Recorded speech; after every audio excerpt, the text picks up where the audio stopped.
sacrificed 8 months of my life. It's a fine balance between kissing away your younger years and setting yourself up for your future. I was bloated to the point I looked 6 months pregnant. I ran myself down to £0 the day of the launch. I got to a pretty high level. I rode for England. Improve my gut health is a terrible goal. What does that even mean? I remember sitting in my car, refreshing my screen, and it hitting 100k, and then the mountaintop just moved further away. I want this to be hard, because that means people can't copy me. Kids are going to be consuming this content anyway. Might as well give them something that they can take away from it. You become accustomed to making the uncomfortable choice. The fundamental mission is helping as many people as possible. Hello everyone, and welcome back to another episode of the Riskiest podcast with your host, Zach Villeneuve. Now, today I'm joined by Ben Smith, who is a best-selling author, founder of Live Gut Health, and with over 150,000 Instagram followers, shares his story of overcoming IBS, helping thousands in the process. Thanks for coming onto the podcast, Ben. Pleasure. Like I said, when you first reached out, I really liked how you were doing something a bit different with a bit of a psychology spin on things. So it's a pleasure to come on and talk with you. I'll allow you some space to introduce yourself. What is it that you currently are about, and what do you do? I've never really pinned down the best way to describe it, but something like along the lines of a gut health coach and an entrepreneur. So I set up the gut health coaching platform Live that currently helps over 800 people around the world from 50 different countries overcome digestive issues. And as you touched on, a massive part of that is just because I suffered myself and I experienced the lack of support from especially the traditional health system. So once I kind of was able to help myself, there was a degree of a moral obligation to try and pass on that knowledge and help others. And obviously social media is, there's no better way to reach people nowadays than through social media. So that has just become the kind of medium and the way of me spreading that message. Perfect. And along with what it is that you do, who are you in 2022? How would you describe yourself? Oh God.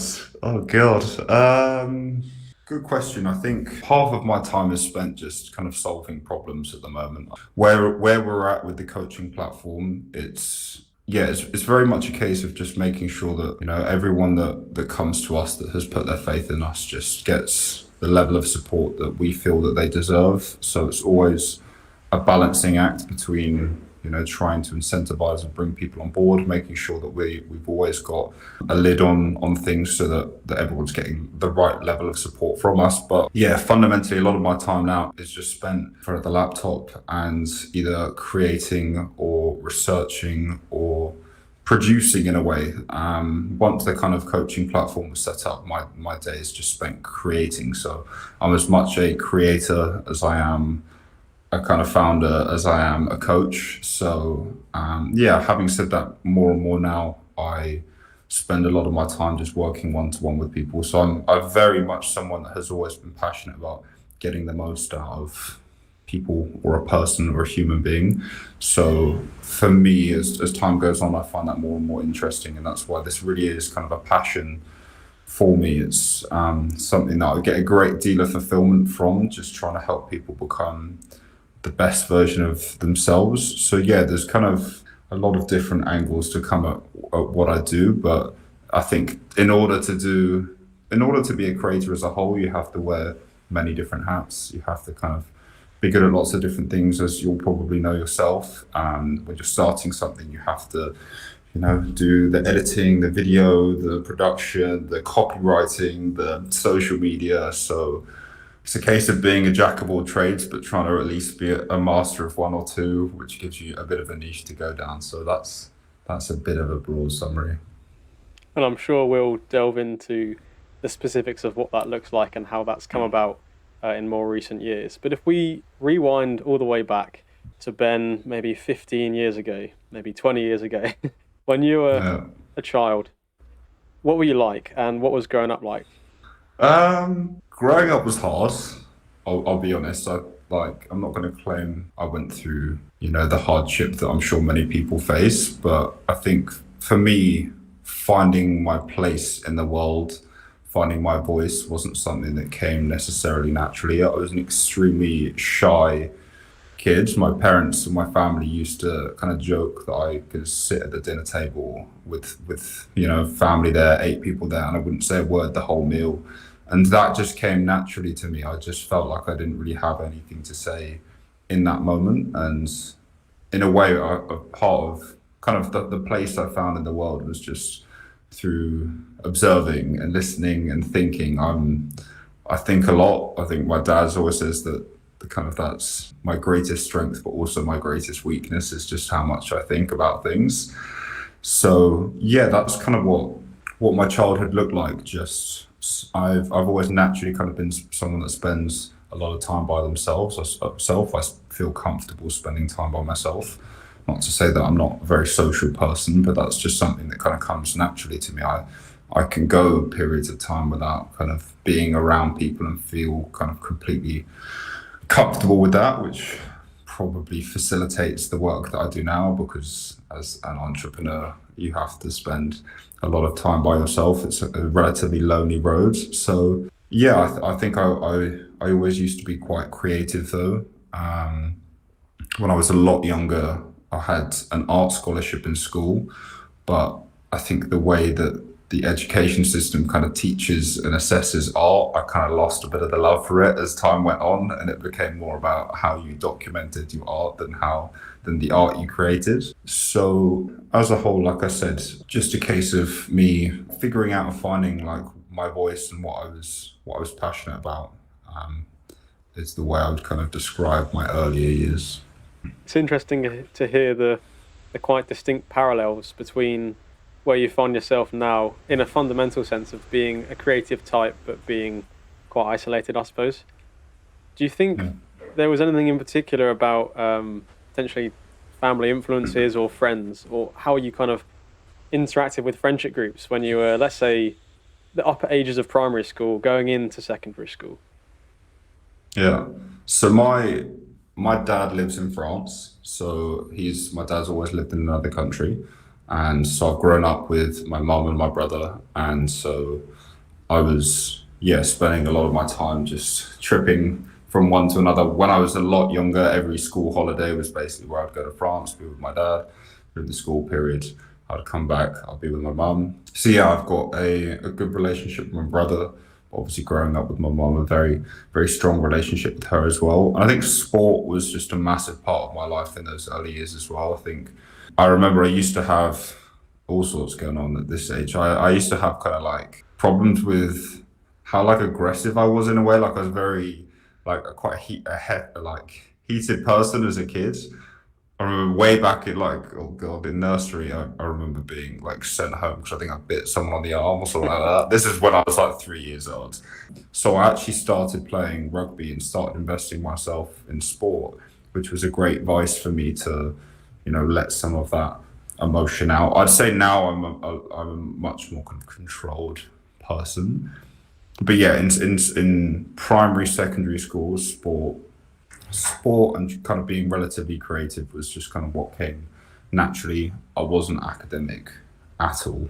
It basically, once my grades went back to my parents, it was like as long as the effort grade was there, it didn't really matter what the kind of attainment grade was. So yeah, I think sport as a whole, and we'll get on to kind of the depths of the sport I did when I was a bit older, probably really shaped me as a person. I think just instilling that discipline, that work ethic, that ability to work with a team, understanding that you can't do everything on your own, and there is benefit to kind of relying on the people around you. I think that was a massive influence on me kind of growing up. So, how does a shy, creative, not so academic Ben approach GCSEs and the school system at large? Like, how do you fit in that time of your life? During the GCSE years, it was still just sport. I would say there are things that did come naturally to me, like academically, like maths. I'm relatively good at. There's two sides of it. On one side, I just didn't really like learning in school, which is strange now because I spend 90% of my free time either listening to a podcast or reading, or like I really enjoy trying to soak up and absorb knowledge. But in school, that wasn't the case. I think in part because I probably didn't really like authority. This is just me like transparently looking back at myself as a kid.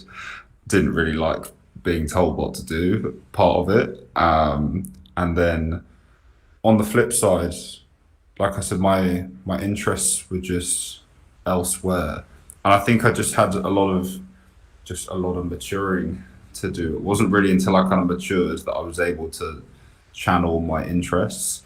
I think prior to that, it was just like, I'll do sport, and the rest is just like dicking around, basically. If I was to put a word, kind of to describe it.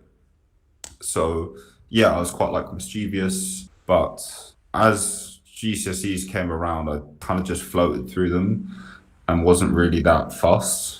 As I said, sport was the main focus, and I was kind of like, okay, I'm just going to focus on what I'm good at. I'm going to going to put my energy into sport. I was like captain of the rugby team. I would go and do like, like hill sprints in my spare time. And this is when I was only like 14, 15. So I was really like super invested in it. So what I was invested in, I'm an all in or all out person. What I was invested in, I was really invested in. But if I didn't enjoy it or didn't like it, then I didn't really care. So sport became that vice for me to invest myself in. And then GCSEs, like I said, I kind of floated through. I was rowing at the time, so my school used to have quite a good like rowing system. We were by the river. That was a real turning point for me. I went from, if I were to pinpoint one thing, one decision I made that's made me who I am today, it was starting rowing, because it's basically one of the hardest sports in the world. And I remember when I first started, I used to run with the slow kids at the back because I didn't care. I used to like if we had a run, I remember I vividly remember the coach driving past in a car, and I was running with the slow people at the back, and he just shouted out the window, like, "Smithy, what the hell are you doing?" And that's kind of the attitude I had. But then it started to become addictive. I think just getting addicted to seeing progress, and again, like that kind of like fiery side to me, if you will. I think, pushing yourself physically for someone like that is quite like a satisfying and gratifying thing to just let some of that out. So yeah, like I said, I think that's where I really started to kind of iron up the edges, if you will, and learn how to channel my energy and my interests. And then as time went on and that kind of like faded out, that those characteristics and those things just carried with me, that discipline, that work ethic. But yes, sport was basically the thing that shaped me to be who I am now, and just competing at a high level. I think that's why, again, the passion for learning how to figure out, how to get the most out of people started with figuring out how to get the most out of myself. I think that's how most people learn. Like the best life coaches, for example, are probably the people that are most damaged because they've gone through the crap themselves, and now they're trying to, they've had that reference experience and they're passing that knowledge on. So the same way, my interest for helping people now started with getting the most out of myself personally. And there was nowhere that you could read that in a book. There's no manual on how to become disciplined and how to get up every day and be accountable to 7 other guys at 5:30 in the morning, when you're going for an erg or for whatever it was you were doing, rowing training. And that was one of the questions I was going to ask, is what gave you the fulfillment from rowing, and what were like the biggest lessons that you learned from that? But you kind of answered it, but could you unpack specifically more about the work ethic that provided? Yeah, I think this is why, obviously, now looking back, I get a lot of young people, especially young men, messaging me on social asking, how do I find that discipline, that work ethic? And for me, if you can start by gaining discipline in an environment where you have the accountability of other people until it starts to become a habit, because in my eyes, discipline is just a habit. Like you become accustomed to making the uncomfortable choice rather than the comfortable choice. So if you start in an environment where you have a reason and to do it, and people to kind of that are counting on you, then the habit can start to become ingrained. So as I said, when I first started rowing, I was running with the kids at the back. When I finished rowing, I was wearing compression thermals at home and elevating my legs and like the complete other end of the spectrum. And part of that was just on one side habit, but I firmly believe that just as humans, we're built to walk uphill. We're built to see progress. We thrive seeing on like through seeing progress, whether that's in a working environment, in a sporting environment. I think there's something extremely like innately fulfilling about just progression and moving forwards. So that has to be what I pin down that kind of addiction to rowing to, because it wasn't enjoyable. So there has to be something that was, was hooking me and drawing me in. And I can only put that down to just the progression and seeing yourself get better, get fitter, get stronger, start beating people and, start winning. I think as a whole, like competition, it's not the case for everyone, but for me, even as a kid, like when I was playing rugby in primary school, like I loved just competition. I loved that pressure, turning up and having to perform. I've always been someone that's very much into like visualization, and this was even as a kid. And I spoke to a friend about this recently, and it was I kind of used to visualize before I knew what visualization was. As I said, I was a very creative person, and when I grew up, I used to think a lot. I didn't used to speak a lot, so I feel like I can kind of paint pictures with my mind relatively well. So I used to just, think about when I made that big tackle and saw my friends and family out in the crowd and all this kind of stuff. Same with rowing, visualizing winning and all that other stuff. So there's a lot of different reasons why someone would get drawn into and attracted to a sport like that, but as I said, if I hadn't done that, I think I would have been just continued on that mischievous path. So it was almost like that funnel I needed to just that, having a coach, having a team, having people depending on you to start building up the habit of discipline. And then over time, it just became natural, if you will. And like I said, if you were an all in or all out person or someone with an addictive personality, there's two ways this can go. You can start investing those in things that aren't serving you and things that are unhealthy, or you can make the choice to invest them in things that are serving you. For example, with the sport, it went too far; it became unhealthy. So there's always a balance, but this is how people get hooked on drinking or any other kind of it's a vice in one form or another, and you have to decide whether you want those things to be healthy, unhealthy, serving you or not serving you. If you feel like you are the type of person that has to be investing yourself in something, you have to know that. You have to be self-aware enough to say, okay, well, that's me, that's who I am. I'm going to invest that in a positive way. And I'm sure a lot of the people listening can appreciate, because the sort of circles that I've found myself in as a cyclist, triathlete, like going to the gym, there's those similar lessons which you can sort of draw out and you aggregate them across other sports. And myself and many of my friends were good friends with the rowers at uni as well. And I mean, I didn't know you rowed, and it's really interesting hearing how those lessons were forged over that time, being forced into that uncomfortable environment, but actually seeing, when you do see the benefits, you realise delaying that gratification and focusing on these longer term, short term pain, long term gain kind of thinking ultimately is what is rewarding. I wanted to quickly ask. I think also, just while go for it, I just want to make sure we don't move on from that point. There's something important I want to share, but go with it. I was just going to ask, out of pure curiosity, what kind of level did you get to in rowing, and did you do much racing?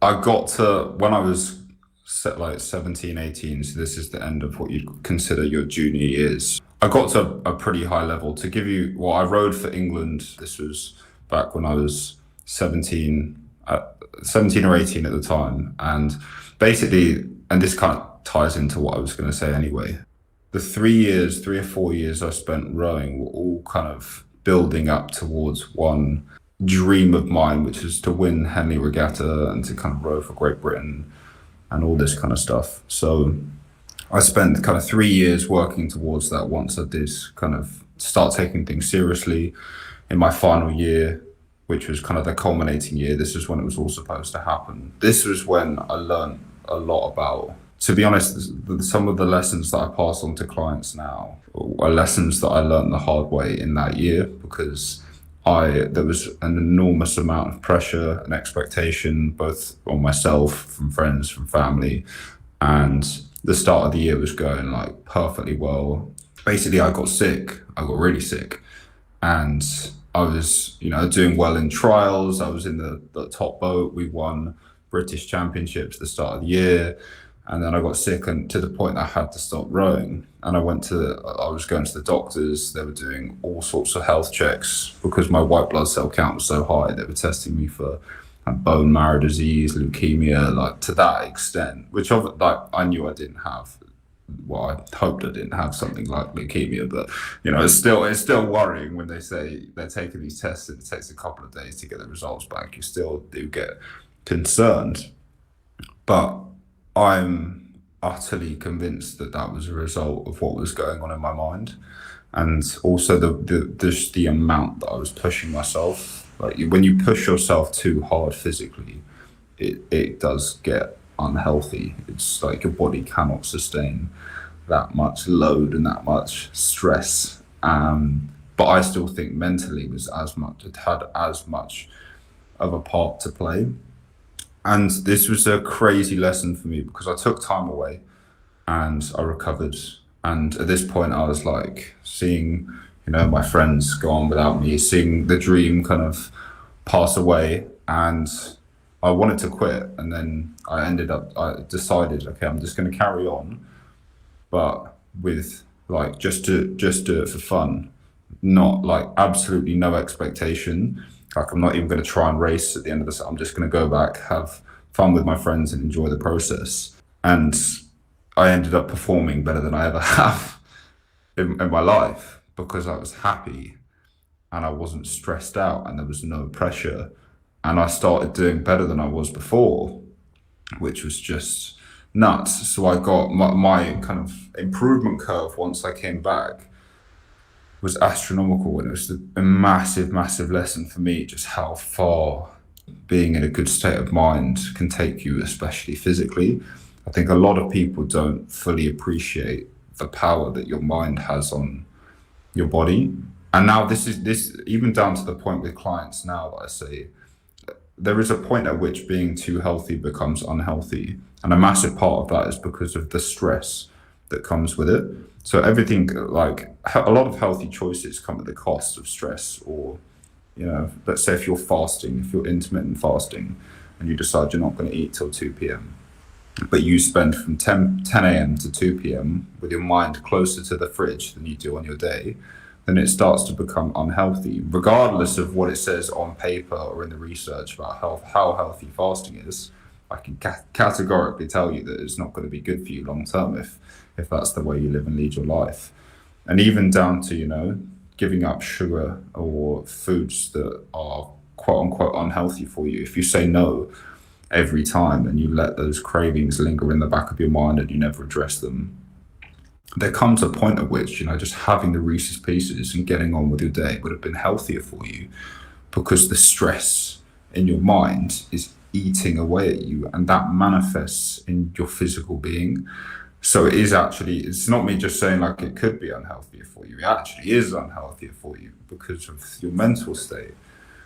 And again, these are things that I learned back in those rowing years, which were, great lessons to be learning at a young age. It was a soul destroying year because my friends went on to win Henley, which was my dream. And that was the boat that I was once in. But at the time, it crushed me. This was like a real blow. But looking back on it now, it's probably the best thing that ever happened to me, because on one side, I'd probably still be rowing now if I won Henley, which is a very different life that if you choose that life, it's a full commitment to the cause. But also like just the lessons that were learned from that process, especially about kind of health and getting the most out of yourself, were priceless. You can't read that. As you said before, you can't read those things in books. Whilst I've done a lot of research and read a lot in books, Every like 90% of the advice I give to people through coaching is through messing up myself and finding out the hard way. It's almost just a challenge of how quickly you can iteratively mess up and then learn to Yeah, then for sure. develop an understanding as fast as possible.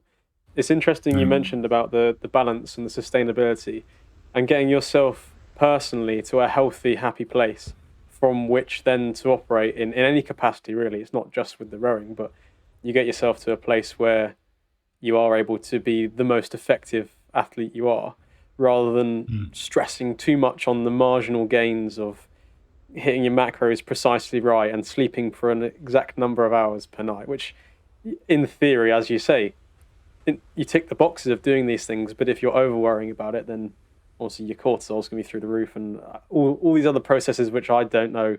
I'm not a biologist, but yeah, Yeah. it speaks to But exactly what there's you're saying. what I tend to say to people, one, there's a big difference between what's good on paper and what's good in real life. Also, I don't know if you've heard of the 80-20 rule, and it basically says that 80% of your progress comes from 20% of your actions.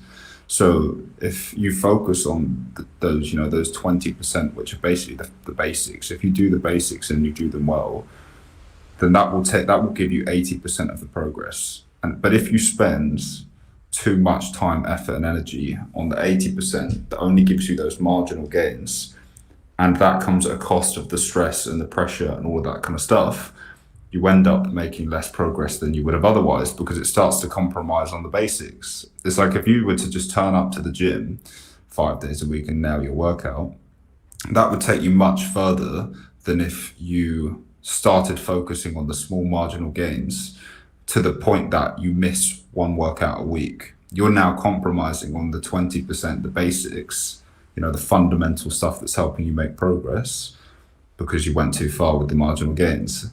And that can be applied to everything. I apply that each and every day. It's like, is this amount of work going to start affecting, my ability to make the fundamental and basic decisions that are making the majority of my progress? And often the answer is no. So everyone has to kind of pull themselves back. But it's just like when I was younger, I thought the more you put in, the more you get out. And the older I get, the more I realize that that's not true. Because yes, you get out what you put in like a broad sense of the word, but working smart as opposed to working hard can take you a very long way. It's diminishing returns past a certain point, isn't it? And I suppose Yeah, I suppose it's okay for a professional who gets paid full time to ensure that everything is absolutely maximised to perform on race day. But for most of us, like you say, doing 20%, nailing the fundamentals, which I think is one of the most important lessons I'm currently learning again. Seems I keep yeah, being retaught this lesson. You're trying to get back into habits in a new environment, and it's like, let me just nail the basics of getting a good routines and going to the gym every day and not worrying about taking creatine. Like I got to get to the gym first before I start worrying about all this supplementation stuff. So it's really yeah. interesting to hear. I've had I remember vividly I had someone join and sign up to the programs, and I remember vividly she was like, I was expecting there to be some kind of secret. And I was like, I'm really sorry to let you know, but the secret is that there isn't a secret. Like if you're looking for that small, complex problem that's going to solve all your issues, you're gonna continue searching for that for the rest of your life because it doesn't exist. It starts with the fundamentals, and I think, as I said, this is something that I contend with. I think we all do, each and every day, because we are conditioned to believe that the more we put in, the more we get out. But as I said, now on one side, it's about being effective with your time as opposed to the amount of time. It's that classic example of don't spend more hours awake than everyone. Do more with the hours that you are awake than everyone. It's like for me, for example, if I'm tired, super tired, and it's like midnight, and I know that 8 hours aren't quite going to cut it, so it's probably going to be more effective to lie in until 10 because the next day I'm going to have way more focus and way more energy, and I'm going to make up those 2 hours throughout the day. Whereas if I just, if I push through, set the alarm, there comes a point which you probably find yourself dawdling halfway through the day because you're just fatigued. And obviously, one off, you can use adrenaline and coffee or whatever to get you through the day. But on a macro scale, these things catch up with you. And it's just it's that classic example of just like learning how to get the most out of yourself. And that's not from doing the most. It's from just one, being self-aware that everyone's different. That's the most important thing. Don't listen to me and copy what I do. Don't listen to anyone and copy what they do. There's kind of one of the biggest problems of social media now is you see what someone else does and it's like, oh, I'll do that and it will work in the same way for me. But unfortunately, you've got to really get to grips with who you are, what makes you tick, how to get the best out of yourself. And then, just like I said, try and think about working smart sometimes rather than working hard. It's at the top of my notion half the time. So work smart, not hard. Precisely. I think that's great advice. But I kind of wanted to talk a little bit about, because obviously we were talking about getting to that rowing journey and then all those lessons that sort of came out of that. But considering you're now a gut health coach and you were performing at that level, and I don't want to imagine how much volume you were doing in terms of training load, but it requires a lot of calories to not just wither away when you're doing that much cardio and gym, right? What did your diet look like back then? I used to really struggle to put on weight. I was a very, very skinny kid, like very, very. I used to be super self-conscious about it. My coaches used to always tell me, like, they used to weigh me every Saturday and like, you've got to put on weight, you've got to put on weight. So I used to eat like 6,000 calories a day. My diet when I first was rowing at my peak was disgraceful. But I remember we were having building work on our house at one point, so our kitchen was in a caravan. We were using a caravan as a kitchen. And I came home from training. I sat in the caravan, and my mum cooked this dinner for me. And it was 3 steaks, a whole tray of dauphinoise potatoes, which is that potato with like cheese and everything, and a whole pack of broccoli. And to me, I was so hungry. I was like, it wasn't that hard to get down, but I could just eat so much. And there was a period where I was quite successful putting on weight, but the way I did it, and this isn't what I advise people to do now, and it goes against everything I advise, is right before bed, I'd eat a tub of these like little flapjack things. It's like chocolate caramel flapjack. It's like 1,600 calories. It was just food to get calories to get in me. And I used to have that before I went to bed so that I could get my calories in. But when you're sat on the water, you're training for 3 or 4 hours a day. It's, to some extent, you need it. Yeah, it's like how else do you do it? Because I mean, even just speaking from the personal perspective, when I've done big weeks on the bike, 15, 20-hour weeks, you do just need calories, and it's hard to, because I've, as someone who eats a plant-based diet and tries to eat whole foods, there comes a point where I'm like, no, I'll just smash a pack of bourbons in the evening because it just means I don't wither away. But it's like, how would you even do that? As a whole, I ate very clean. So that flapjack example was like a bit of a one-off. As a whole, I used to eat super clean. I was very like conscious of being healthy, chicken, rice, potatoes, stuff like that. It was all very, very clean. But knowing what I know now, I would focus far more on calorie-dense foods, so especially healthy fats. I'd have just been nailing peanut butter back. If I went back in time now, I would carry a jar of peanut butter with me, and I would eat a whole avocado with every meal, and I would eat whole eggs and whole yogurt. As to improve my ability to coach, in the last year, I've spent time animal-based, pescatarian, vegetarian, plant-based, dairy-free, gluten-free. I've done it all. But yeah, I would stick to just a high-fat diet. And my coach used to say, like, why don't you just eat a pizza to just get the calories in? At the time, I was like, no, I want to be healthier, which is probably good. I probably saved my health by not being just an idiot about what I ate. Aside from the short-term period where I started getting flapjacks down me before I went to sleep. Yeah, we've all been there. I find what particularly hits different is the late night bowls of cereal. There's something about the taste that just it's different from what it is in the morning. Yeah. Not to go down too much of a tangent.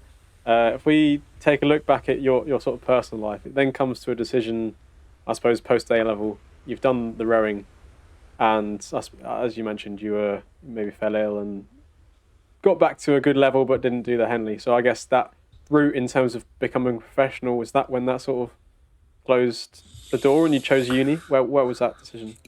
Yeah, so with rowing, when you go the difference between junior and the next step up is under 23, so it's a very large commitment. But I continued rowing after school. I went to Oxford Brookes University strictly to basically to row. I was doing computer science at the time, which didn't interest me, and I just kind of recovered from my health. As I said, I remember deliberating over the decision for months whether I carry on rowing. I was like, I won't live with myself if I don't give this one more shot and see if I can do this.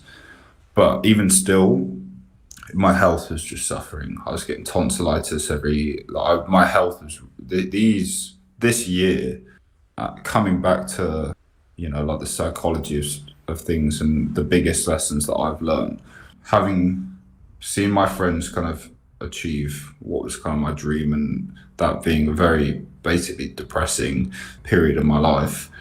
Then went to Oxford Brookes strictly to row, and my health just continued to suffer. And I remember driving back from home, and because I could barely leave bed at some points in time. I had to have my tonsils out shortly afterwards.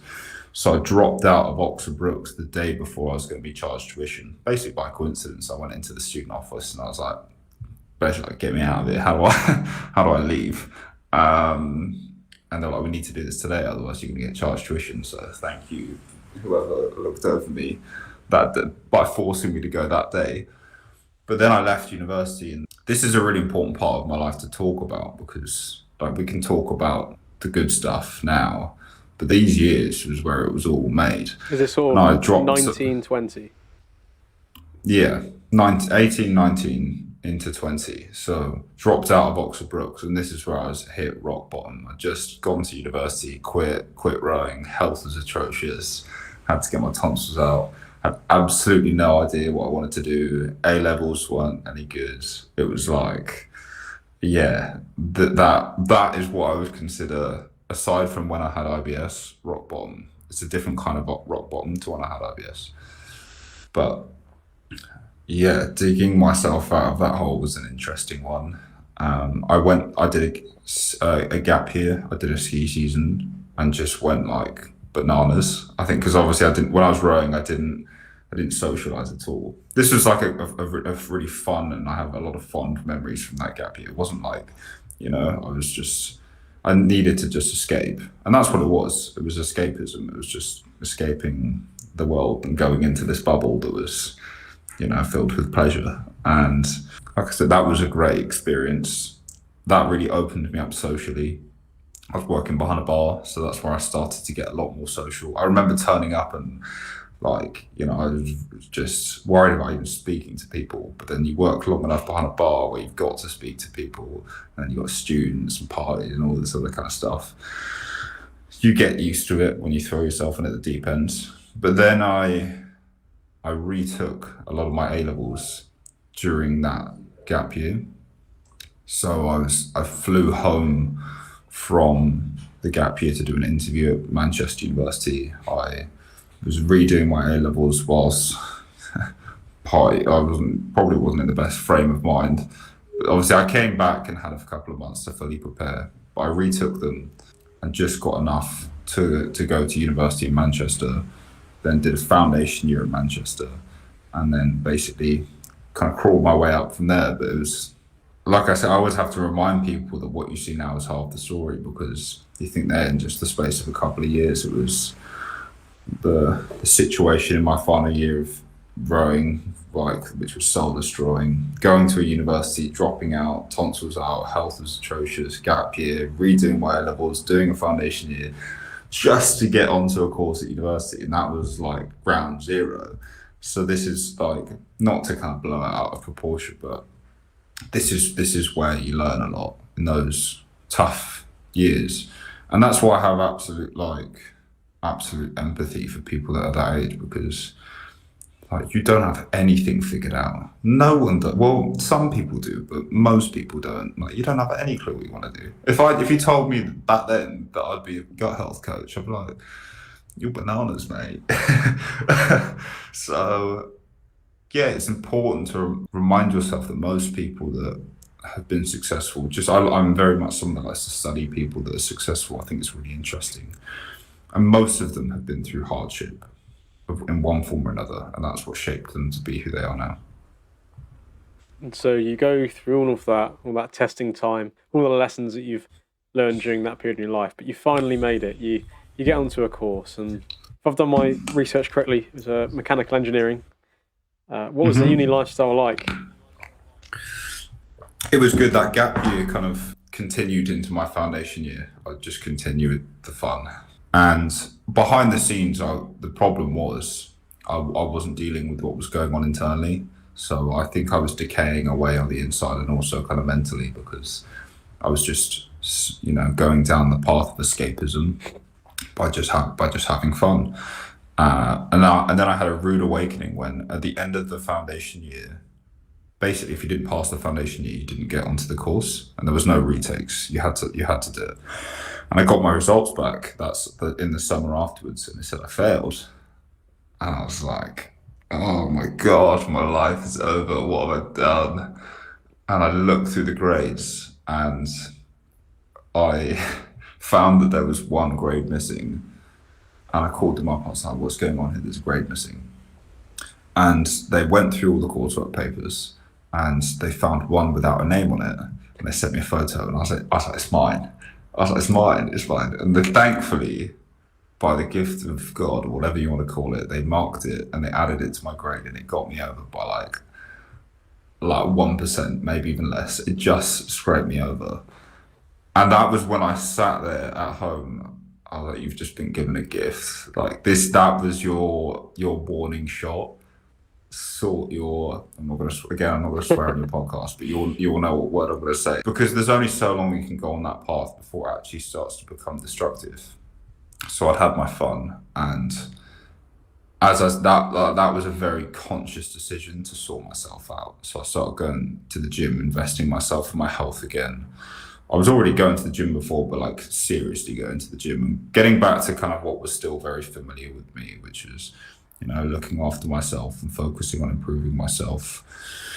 But the course was great. Obviously, university as a whole, I talk about that. I was watching a recent podcast. It was the Diary of a CEO. It was an episode with a life coach, and they said that more than 30% of entrepreneurs are successful if they stay in their job in the early days of starting their business, because it provides you support and a foundation. And for me, that was university. So in those uni years, for 3 years, I had a student loan and a foundation in order to take risks and set up my personal brand, and start growing my social media and figuring out what I wanted to do. So whilst I learned a lot, I learned how, just like strictly kind of how to learn, how to retain knowledge, which I couldn't do before. I literally told myself I was terrible at exams. And again, now that I'd learned so much about psychology, I was like, the minute you tell yourself you're good at exams, you're going to start getting good at exams. And I remember in the library, again, very vividly, I remember saying, from this moment forwards, you don't make stupid mistakes, you are good at exams. And I used to just embody that person, because I used to just make stupid mistakes. I could have done better in exams, but under the pressure, I couldn't.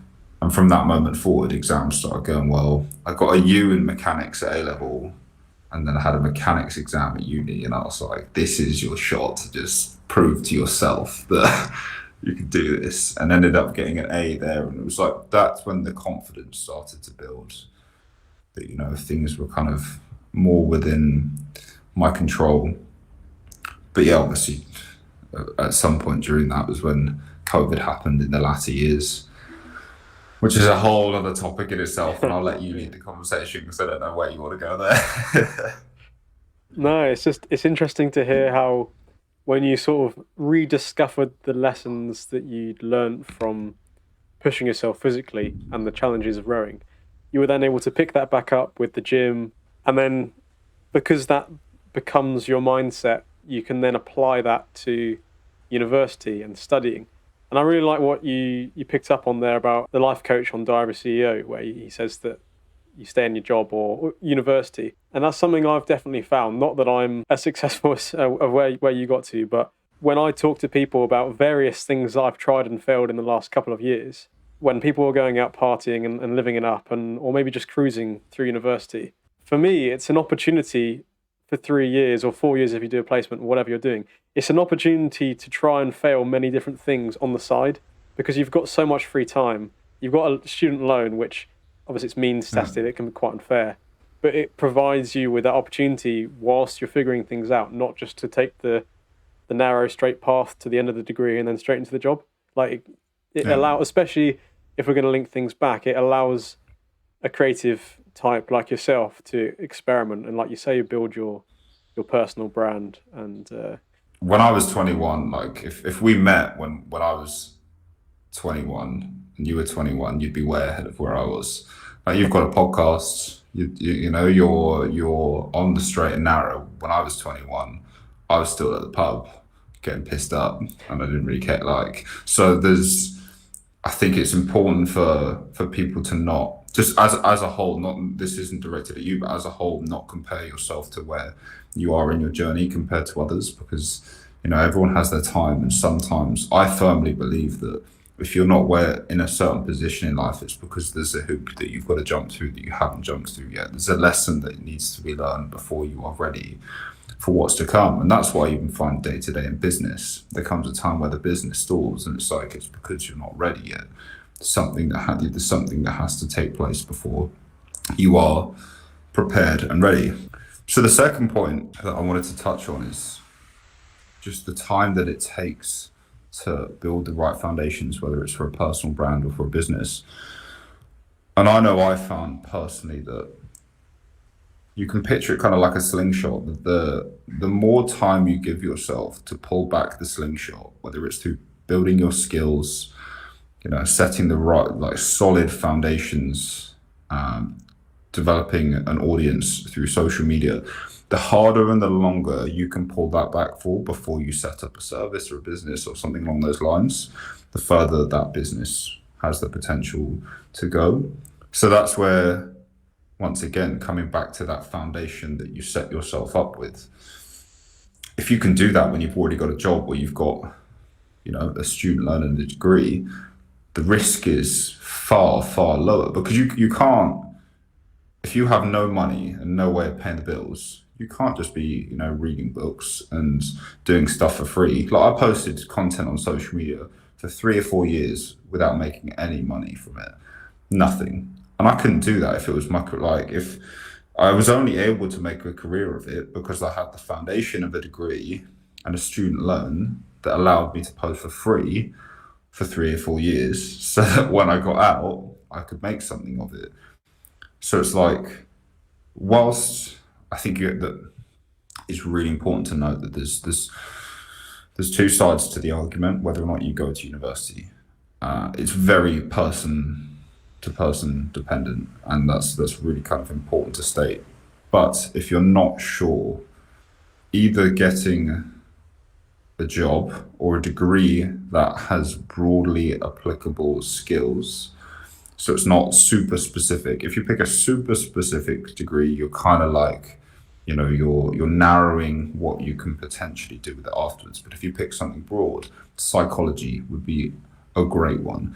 I had a client recently I was speaking to who just didn't know what they wanted to do, but they were doing a psychology degree. And I said to them, like, you're in a good spot because psychology applies to basically everything: marketing, business, coaching. Everyone needs to know and understand psychology. So if you can set yourself up with, again, that really strong foundation and build your skills. Whilst I'm not an engineer now, there are things that I learned during that engineering degree that apply to my business. And, you know, it's just a case of building up as many skills as you can. And if you can do that when you don't have the need to make money from it, you are in a very fortunate and a privileged position. And I know lots of people spend time at university, a lot of people, there was one approach to university I would advise against, it's choosing a specific course or a course that you really don't enjoy and just wasting those years having fun. Because then you are leaving with debt and you're not leaving with skills. So it's like, what are you leaving with? Yes, life experience, great, which is important, but there's cheaper ways to get life experience than to go to university. That's for sure, because university is not cheap. And it's important to think about that because I think it would be, if we had the exact figures, I think a very large portion of people would be doing just that. And it's what I started doing. It was just going to university, and I just started just having fun. It's because it's great fun. There's some of the best years of my life were at university.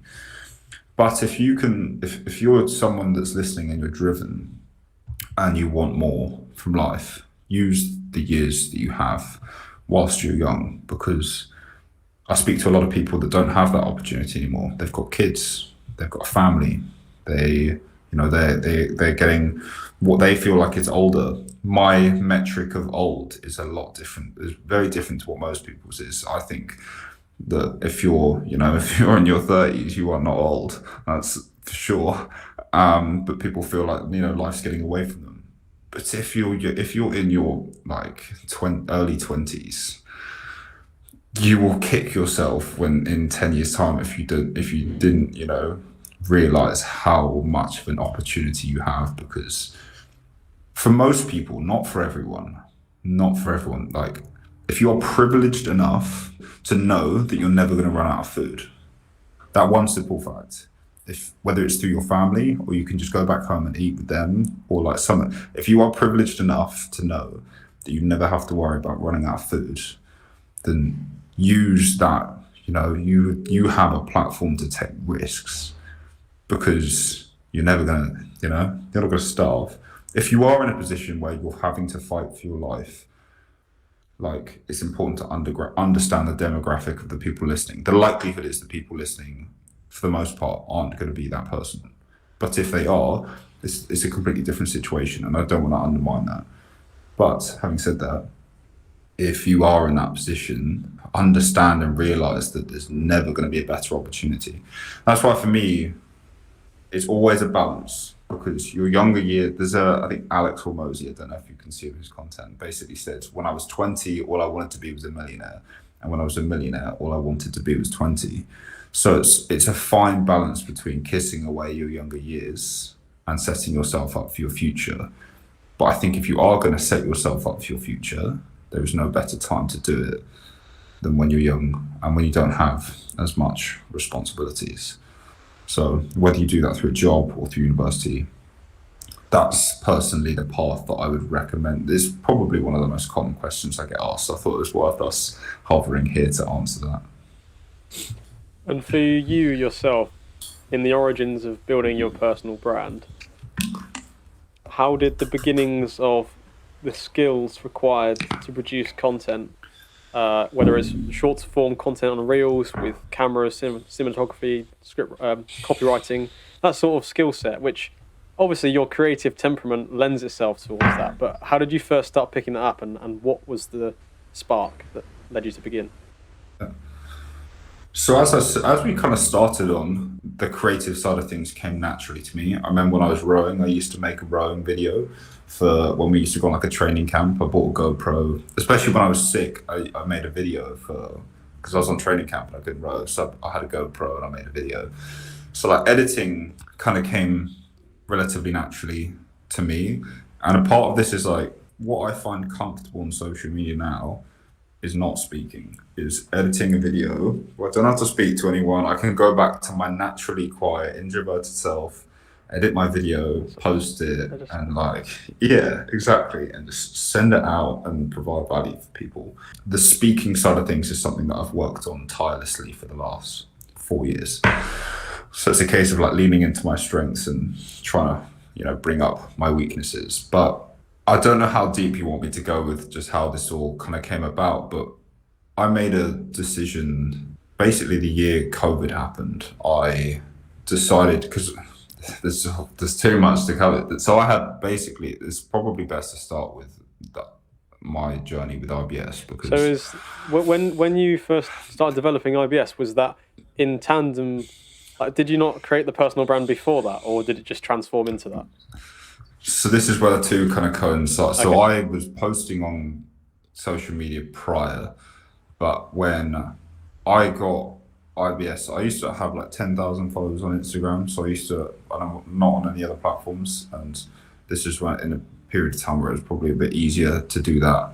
I say that it's very easy to grow on social media now. It was easy 4 or 5 years ago. And then it got really hard for 3 or 4 years, and now it's gotten easier again.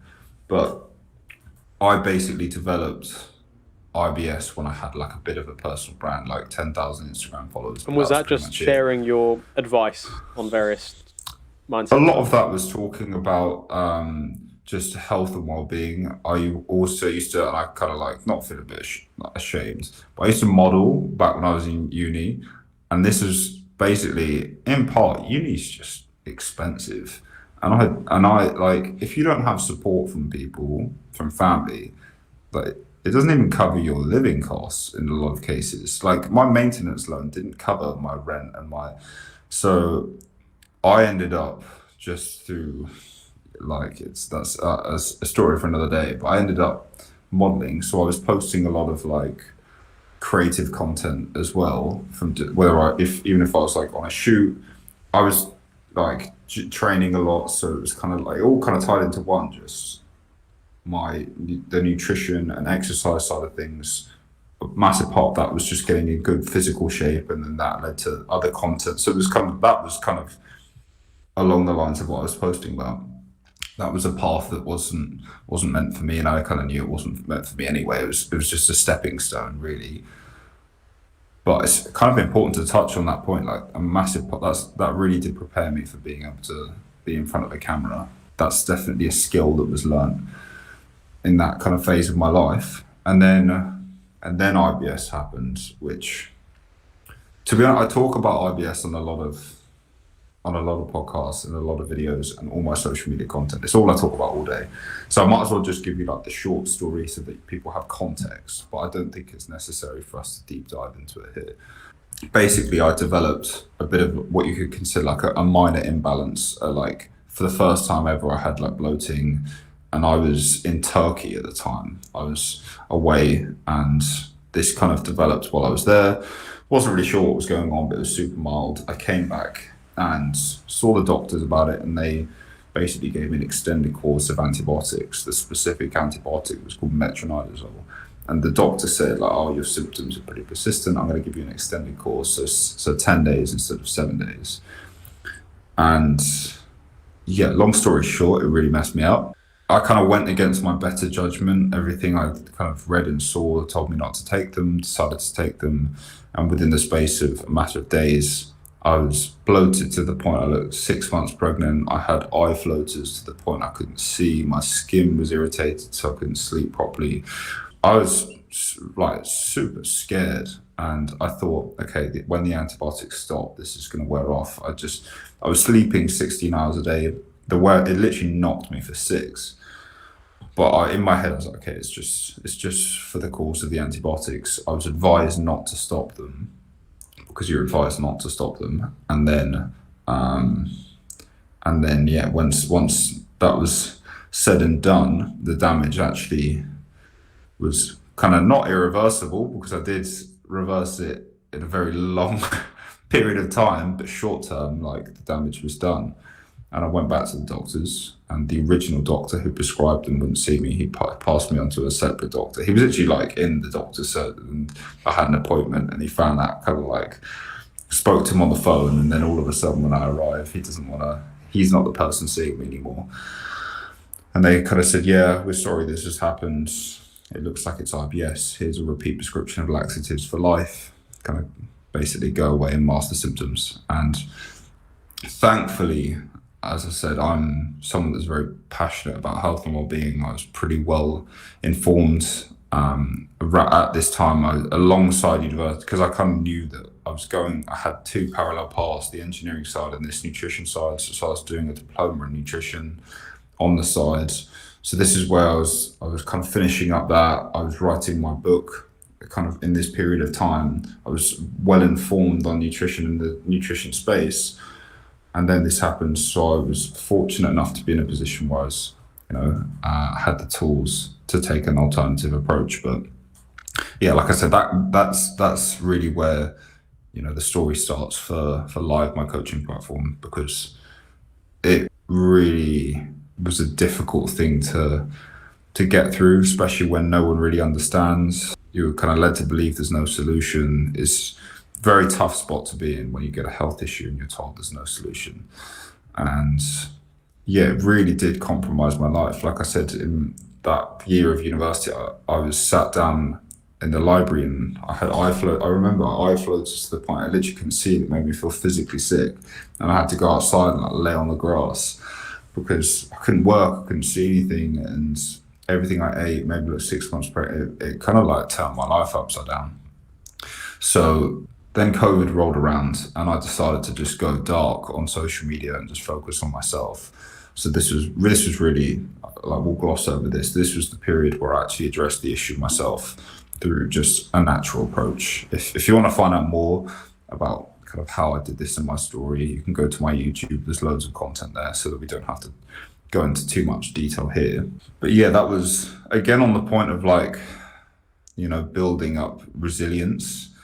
It cannot be underestimated how much resilience you can develop when these issues are happening and you know that you can't solve them straight away, but you have to just kind of like, you have to figure out how to just go about your day and deal with it.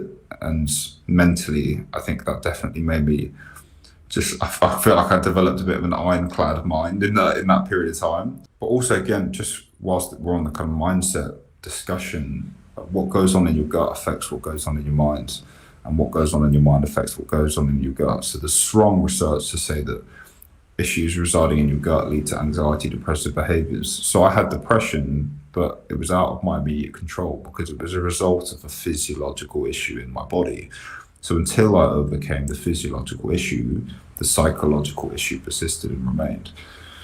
So yeah, like I said, I kind of addressed that situation during that COVID period. In 2020. Yeah. And then basically it kept rolled into my final year of university and they decided to go fully online. So I decided to do that final year from home because I was still kind of like recovering. I also didn't want to waste my money just being locked down potentially because I had a studio apartment on my own that year because that was kind of going to be the year where I really focused on my final year and stuff like that. So I would have just been on my own. So I thought I'm just going to do it from home. My mum lives in Wales at that point. When I went to university, we lived closer to like, civilization. But then when I went to university, so that was prior to university, sorry, she lived closer to civilization. But when we went to university, both me and my brother, she decided to move to Wales because it was kind of out of the way and it didn't really matter what we were doing. So that was where I did my final year. And this is like, I love Wales, but where my mum lives in Wales, the closest house is 1.5 miles away.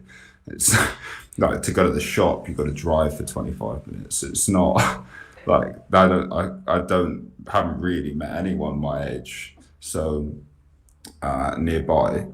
So yeah, this is where I'd overcome IBS, and this is kind of where a lot of things happened.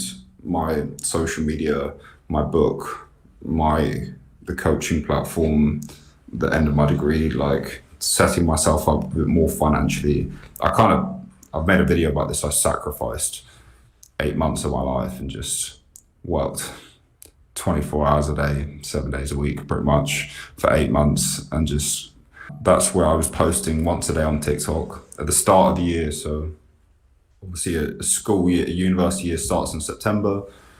By the time I got to December and January, this is when I created a mood board of my goals for the year. I went into that year, I just wanted to be really intentional about what my goals were and be ambitious as hell, basically. Because as I later found out, and as I continue to find out now, the more the more ambitious you are, the more you prioritize what it's going to take to get there, and you start cutting out the fluff. So I set out a mood board, and that had 100,000 followers on TikTok. I had zero at the time. I'd never made a post, and alongside a bunch of other goals, including like best-selling author of the Fasted Lifestyle. And that's, like I said, that year was just very intentional. And yeah, it's incredible what can happen when you are so focused and you have such a kind of clear direction. And I say sacrifice, but I think invest in yourself is probably the better words. If you can just allocate a period of life where you invest in yourself. So that, alongside this good luck and a stroke of luck and good timing, because TikTok it was a good time to grow on TikTok. So I was fortunate enough to kind of hit the timing right with that. And then by the time Reels rolled around, I'd already been making a TikTok every day. And as I continued to find out throughout my social media journey, there are always opportunities to capitalize on one platform or another. And at that point in time, people still associated the real type content with 14-year-old girls dancing, and people were scared to post it. So it was a very desaturated space. So I was like, I don't care what anyone thinks. I'm just gonna go all in. When was this specifically? Can you kind of remember? This was so my final. I graduated, did my final year, and then I actually went to Ibiza. Believe it or not, I think in part to get up some of my social skills back. So to give you a timeline of that year, book launched in February. Then February 2021. Then my final year happened. Then this was where I kind of transitioned out of university. I had a good platform. By this point, I had like 100K plus on TikTok. It was around that point on TikTok. Instagram was still struggling. It was still like 20K. And then throughout that summer, it was like, on one side, I was intending on just having a break, but I realized another lesson, that sometimes there's more than one way to be productive. And one of the best ways to be productive is by surrounding yourself with the right people. So I probably did the least work I've ever done, but that summer I spent in Ibiza just through meeting people, through also being in a good place, like coming back to the point of content, I was in a good state of mind. I was happy, I was healthy, and the content I was posting as a result did well, because I didn't look like I'd just, sometimes now I've been smashing the laptop and I don't really look that presentable when I'm on camera, and that affects your content. So yeah, summer in Ibiza, this is when I was figuring out how to set up my coaching platform. And then at like about halfway through that summer, Instagram launched Reels. So was it really that? It's odd because now because Reels are obviously seeming to be the primary type of content that people consume. It seems like they've been around forever, but it was a summer of last year. Reels is very new. Reels is very new. Yeah. Summer of last year. Yeah. Because TikTok were taking their attention. This is why if anyone's in the social media space, or as a whole, even in the marketing world, like it's really important to just follow where people's attention is. So back when I was making TikTok videos, that's where people's attention was. And then Instagram launched Reels, and initially it took some time to build up some speed, but then people's attention shifted to Reels. And obviously there's billions of people on Instagram, so even if everyone's not watching it, if it's desaturated and you're posting, it's still a good opportunity. So yeah, that's when my Instagram grew up to like 70K, and TikTok was up at like 150K or something like that. And this was rolling into, throughout that summer was where I kind of laid out the foundations to launch my coaching platform. Because there's so many, like, it's impossible not to tell the story without telling all the angles, but there's so many boxes or hoops that had to be jumped through in order to get there. So in that final year, I was day trading crypto, and this is what gave me the funds in order to lay the foundations to set up my coaching platform through that summer. So then I went to Ibiza. To be honest, I just isolated myself, and most people had through COVID, for an extended period of time. So I had fun, let my hair down, content was doing well, and I set up the foundation for the coaching platform. And then once that summer, kind of like I left IB early because the coaching platform, everything was going super well, and I had to get back to somewhere where I could just focus on it. So yeah, by the time I launched my coaching platform, obviously social media was doing in a much better position, and content wise, short form videos was where it was at. It's where everyone's attention was. Even now, YouTube Shorts, it's the future, if you will, because in part because it fills your whole screen.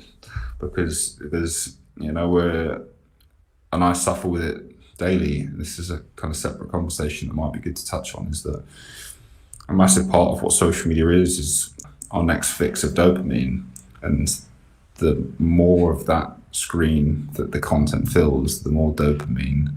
And if it's a video instead of a photo, that's more sensitization, like there's more, stimulation. So that's why it's so popular. It's because there's kids now with a short attention span would rather do that than look at photos. And that's the unfortunate, that's just how it is. There's nothing we can do to really change that, but that's the way kids consume content. So it's like, given that isn't going to change, you've got to then reach those people and direct them to something that's meaningful and has value, because you could contribute to these reels and these new trends in an unhealthy way. But it's like, rather than saying, oh, I don't agree with the fact that everyone's attention span's going down, and I don't agree with how these big corporations are just ruining our dopamine systems. Yeah. So actually, I can leverage this for a net benefit for people in the way that you've done with producing valuable content. So for sure, it's like if kids are going to be consuming this content anyway, might as well give them something that they can take away from it. And in part, you have to play the game because of the way that algorithms work. And in order to make your content perform well, you have to, like, the certain, again, hoops you have to jump through, and they're not always going to benefit the end user. It's just going to continue to shorten their attention span because everyone's in a bid to get that attention from them. Fundamentally, that's what social media makes its money from: how much attention and focus they can take from its users. The longer you spend on the app, or the longer a piece of content makes you spend on the app, the more it's prioritized. So that's how social media works, because the longer they can keep you on the ad, the more ads they can run, the more money they can make. But if there's two sides, there's the greater fight for protecting young people's health and well-being, which I think the older generation have a moral obligation to look after, because these young people can't make those decisions. It's the older generation that really have the ball in their court, but I don't think they're doing much about it by the looks of it. So I think it's kind of our generation that are a bit more conscious of these things that I think will be able to enforce meaningful change. But otherwise, it's just a case of giving them something that they can take value from. One thing I wanted to pick up on from what you've just mentioned about the process of building live, I guess, the app that you now have. When you say building, do you mean yourself? Because obviously it's an app, so you have to program it.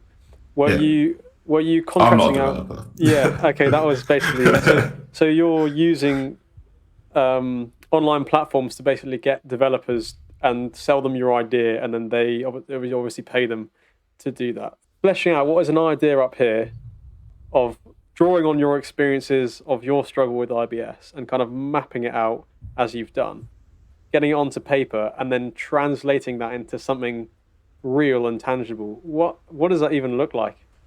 To be honest, I couldn't describe how this all came together, because in part it's just a case of taking one step at a time for a very long time. I think no one knows what step 50 is when they're on step 2. But the analogy I always use is that you can drive a car at night with the headlights on for 100 kilometers whilst only seeing 10, 20 meters in front of you. So it's like, as long as you can see and master the next step, then you'll be just fine. So there are a lot of companies and platforms and people that help you bring your service to life through software. So they're like, in my case, I work with a company that helps with the development side of. So it depends on what area you're in. But you think nowadays, especially with technology being as prominent as it is, even if you wanted to make a t-shirt brand, there are companies out there that can take care of, in some cases for a t-shirt, take care of everything. You send them your design, and you put the product on their website or your website, and it just sells. And you don't have to do anything. All you have to do is promote it.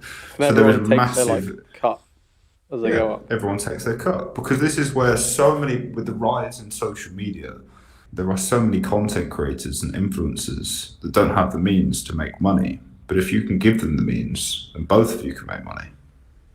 So it's like, in my case, there is a development company that take a revenue share from what we make. So it's like they've given me the means, and we both are able to make money from it because I'm not a developer. But that's the case in many industries with many different ideas. It's finding someone else that has the skill set that you don't necessarily do. And I think that's much easier now than it ever used to be, because on the outside you'd think, he found a developer and has had to pay him to do this all from scratch. But I think depending on the industry and depending on whether or not there is a platform or software or service out there might be an opportunity for you to find someone that can help you do what you can't. That, because they're doing it at scale, you don't have to pay them a lot, because maybe they're doing it for other people. Maybe they're, like the t-shirt example, they haven't had to get the systems in place just for you. They get those systems in place for everyone. And as such, it's very cheap for them to do so, meaning that, it's a mutually beneficial relationship between you and them.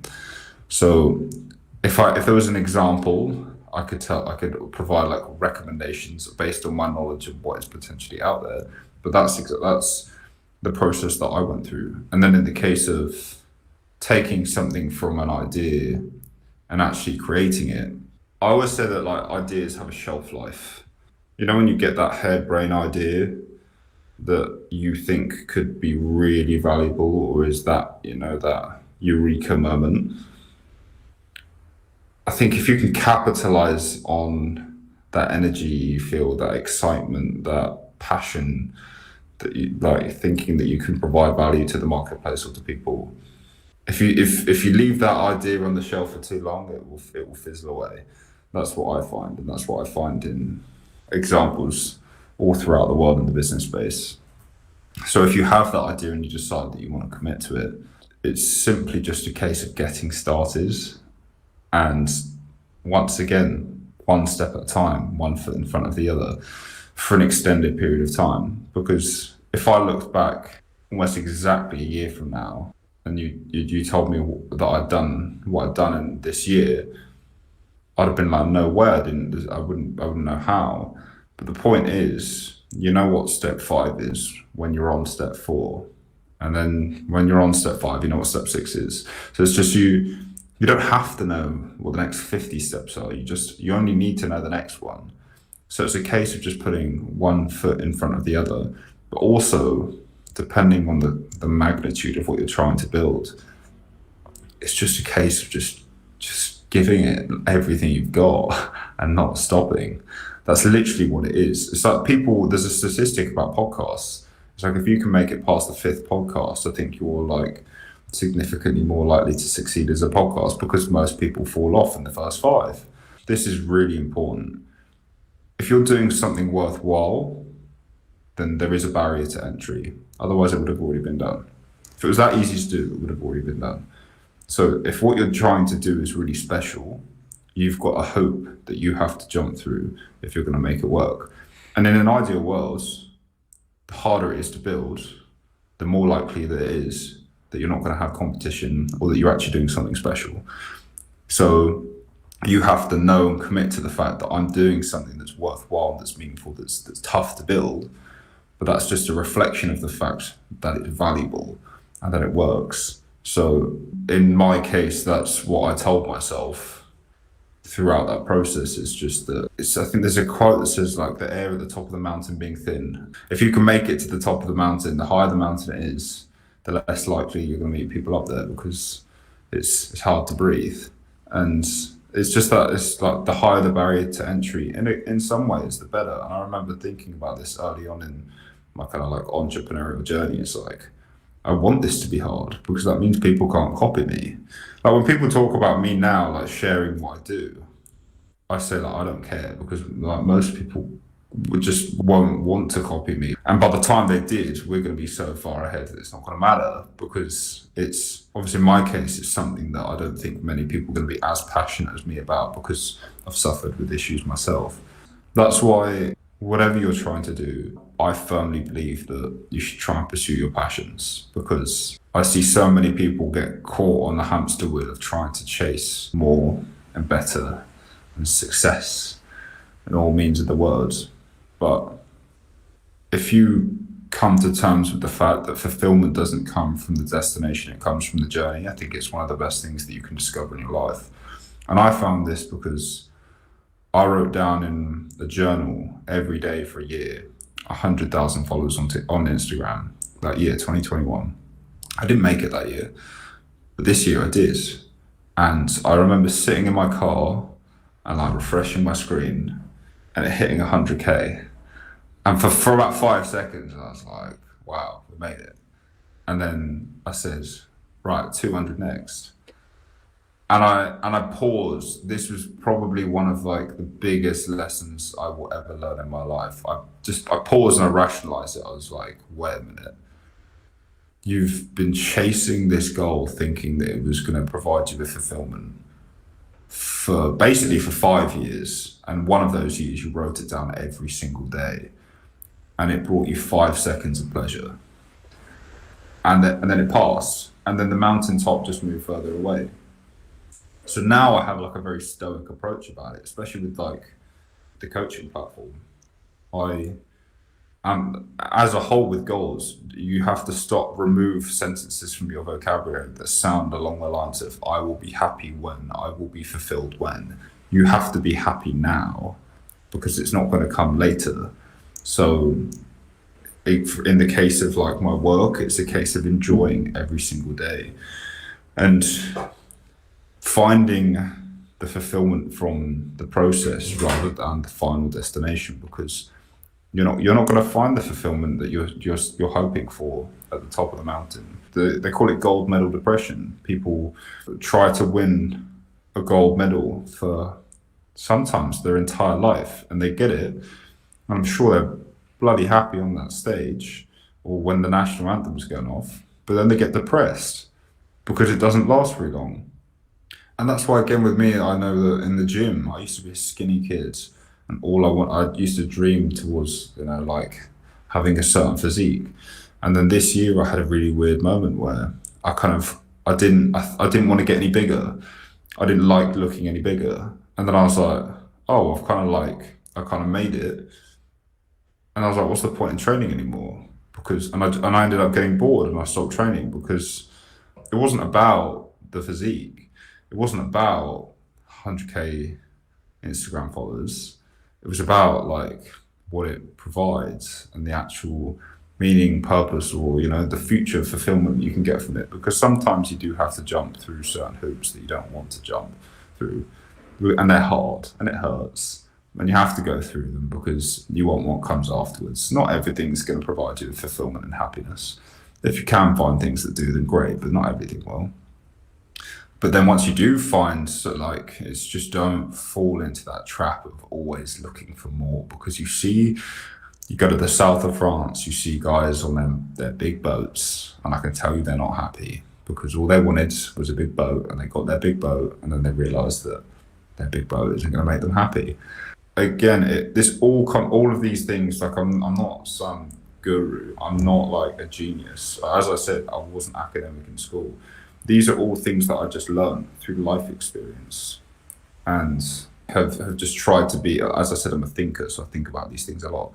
But this one specifically, I think anyone and everyone that's listening to this should really take away with them and actually think about, like, are you waiting for the moment where you feel happy and fulfilled? And it only took for me finding that out on a larger scale, 5 years of work, writing it down every day for 5 seconds of fulfillment, weigh up that opportunity cost, But if that's what you're doing it for, if I was only doing it for those 5 seconds, that would be the worst investment I've ever made of my time in my life. It's only really been the last 6 months that I've truly come to terms with that fact.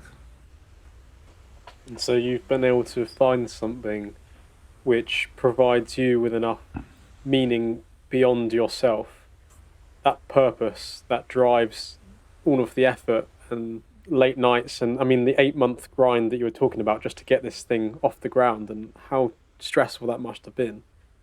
That supersedes the challenging aspects of it, and is satisfying, but not in a way that makes you happy. It's something that Jordan Peterson says about meaning being happiness being an inferior life goal. Like, what's the point in pursuing happiness because it's a fleeting feeling? What you need instead is something that you are working on that is challenging, that will hopefully in the long run provide you with meaning and can help other people. And I mean, it sounds exactly like what you've been doing. And I mean, clearly the lessons that you've learned from your own experience are macro lessons that lots of people also have come to the same conclusion. So they're It clearly was true. Jordan Peterson that had that quote about we're built to walk uphill. And that's one that really stuck with me. And that's what I found in COVID. Everyone thought that they would get time to do all the things that they never had time to do. But a lot of people realize that that's not how we're meant to live. Like, you're meant to have something that you're striving towards. Again, obviously, we can't generalize. There are people that are fighting for their lives. I always refer back to Maslow's hierarchy of needs. If people don't have their basic needs met, the base of the pyramid, like, it's a different conversation. We're having a very different conversation. So we're talking about people that do have those needs met.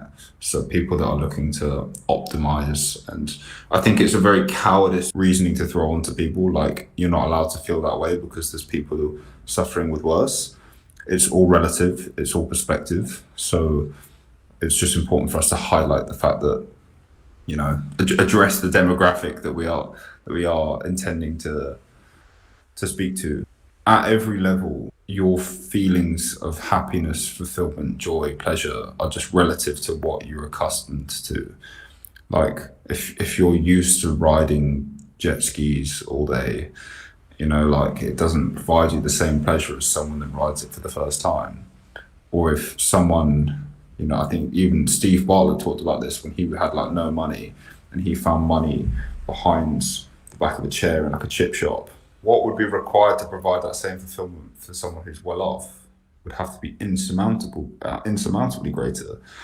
So it's all relative. So like, I think it's a cowardice move to just say, it's the classic one, oh, there's people starving in Africa. It's like, well, yes, there are people starving in Africa, but that doesn't mean that you cannot feel unhappy, because everyone's in a wildly different situation. Yeah, like, to an extent, there is a need for reflection and gratitude and perspective, but not to a toxic extent which invalidates that person's feelings because they only know the context they exist within. And like you say, in terms of the hierarchies of needs and where someone is at, they're going to experience emotions on a spectrum wherever they are on that. And so I think one of the biggest problems we face now is addressing that with postmodernism and this abundance of comfort. Is like, how do we generate meaning? Because say 100 years ago, the meaning would be a forced thing. You would have to wake up early and plant the potato seeds and go out to the farm, and you'd have to work to live. Now you don't have to work to live. We still require that within us to generate meaning. So we have to make it up ourselves, and that's obviously It's really interesting. Yeah, it that's is like on really the interesting to point think we were about. making before. It's a balance because it's our duty to think about those people starving in Africa. The perfect example would be, I'm not going to vote because my vote doesn't matter. Or yes, your vote does matter, because if everyone had that train of thought, then we wouldn't get anywhere. So we do have an obligation to think about these things, but it's more so just that you shouldn't cast away your feelings because of it.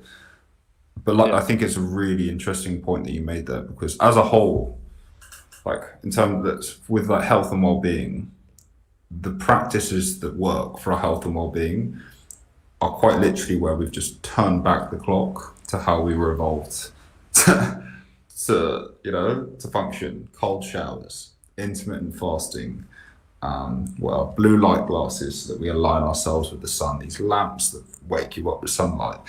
Like, we are, in the grand scheme of human history, even if we just look around this podcast, Mike, and it's kind of like these things are very new in the grand scheme of human evolution. We are not yet designed according to the world that we live in.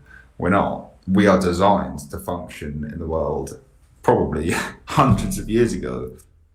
So that's where I hadn't really thought about it from a fulfillment point of view. Like, we are designed to generate our fulfillment from what used to be a necessity, whereas now it's no longer a necessity.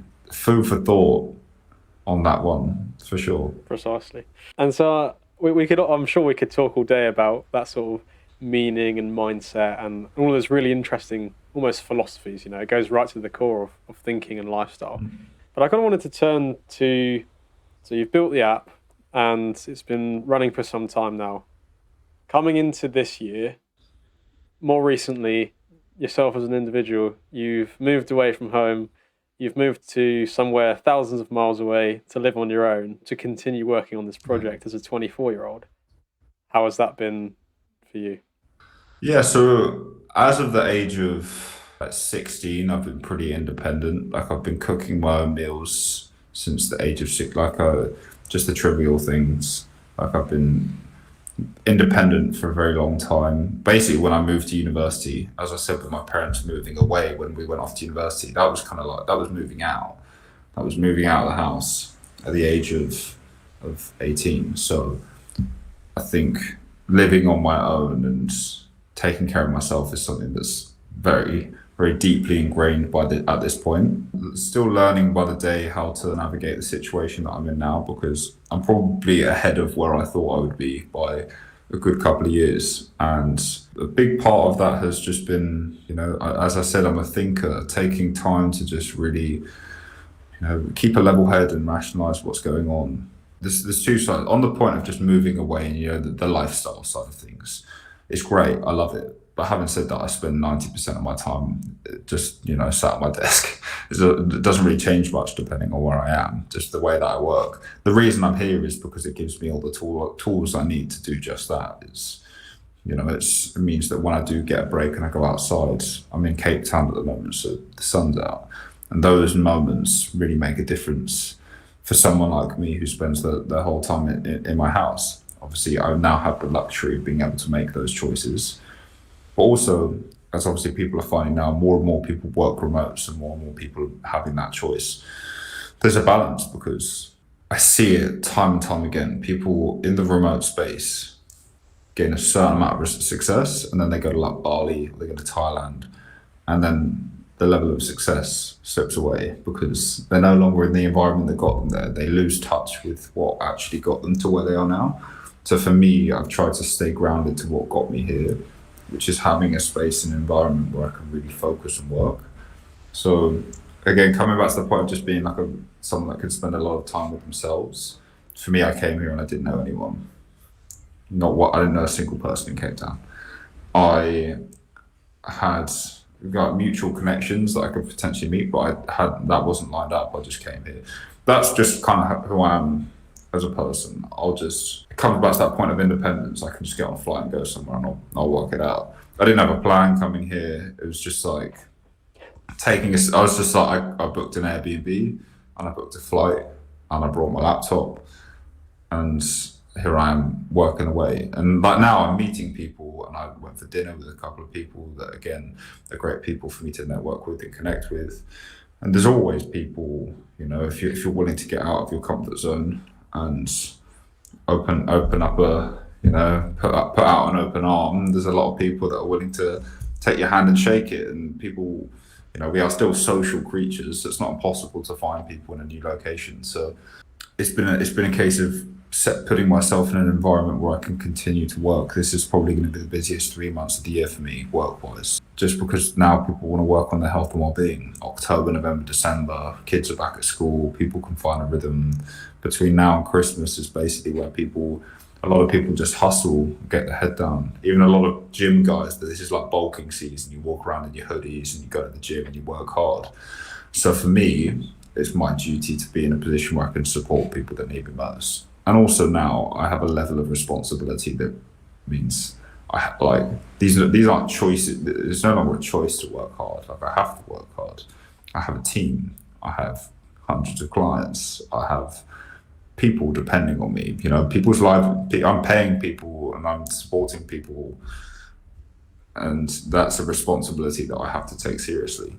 So that's what the kind of move here was for me. There was a second point that I wanted to make, and I think it was touching on the point of just remote working. I know this is something that I get a lot of questions about, and either how to get to this stage. It ties it also closely into personal brands and whether or not it's worth it. That's actually a third point I wanted to make as well. But I think as a whole, you have to decide what success means to you, because to a degree, money is an illusion. Like if you understand how money works, like the money that you have in the bank isn't yours. The bank is using all that money as they wish. And when you get a loan, often they sign a piece of paper, and in cases they just, that money comes out of thin air. So like if anyone wants to generate wealth, the first thing I'd recommend doing is brushing up on how money actually works, because that's when you can start to figure out what success means to you, because it's not always money.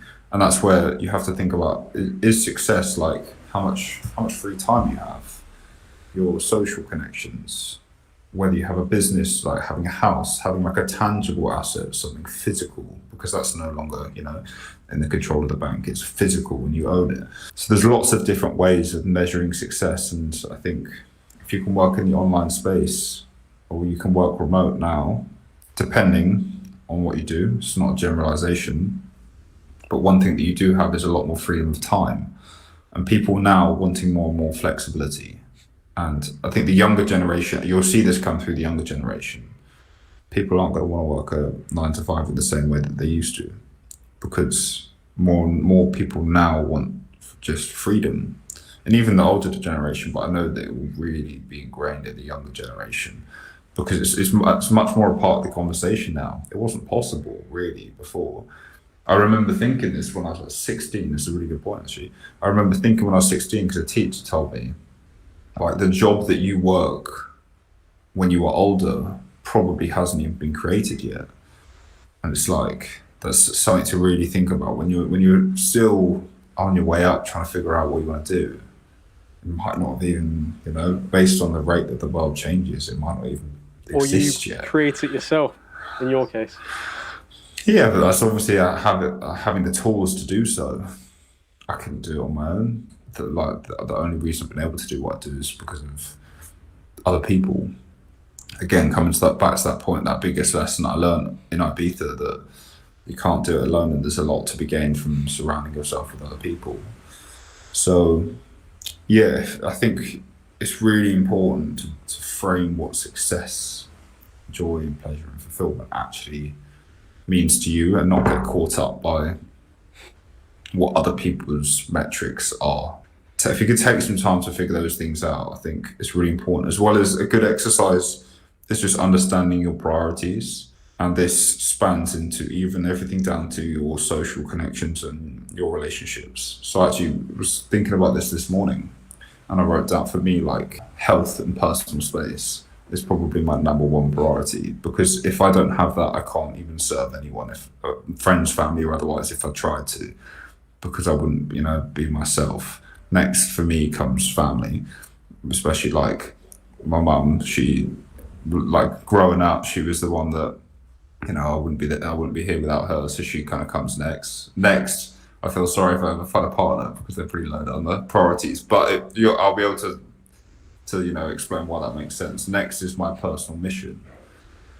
And this is where you can start to understand how you can allocate your time, what means most to you. Next is my personal mission and fulfillment. And then after that comes social connections and a partner. Because if the top three are sorted, I can at least give myself to other people. If the top three aren't sorted, then you're not going to have as much to give.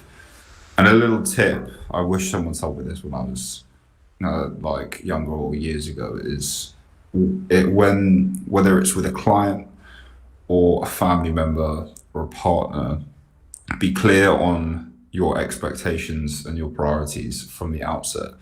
Because if I met a partner, and a lot of this, I was listening to a podcast from, again, Diary of a CEO that talked about this specifically, because I've been doing it with my clients. If I set really clear expectations, then they know what to expect. If I tell them 24/7 WhatsApp communication, and then like I haven't been clear on the fact that I need some personal space, it might take me time to reply or whatever, they then have the poor expectations, and it leads to us butting heads.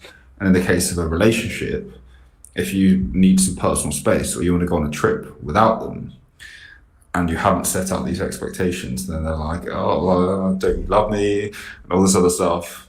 But it's like, no, these are like, in order for me to give everything to you, these things have to be met. So I found that, especially with a client, with a team member, it's really important if you have clear expectations. And people are scared or worried about having the hard conversation.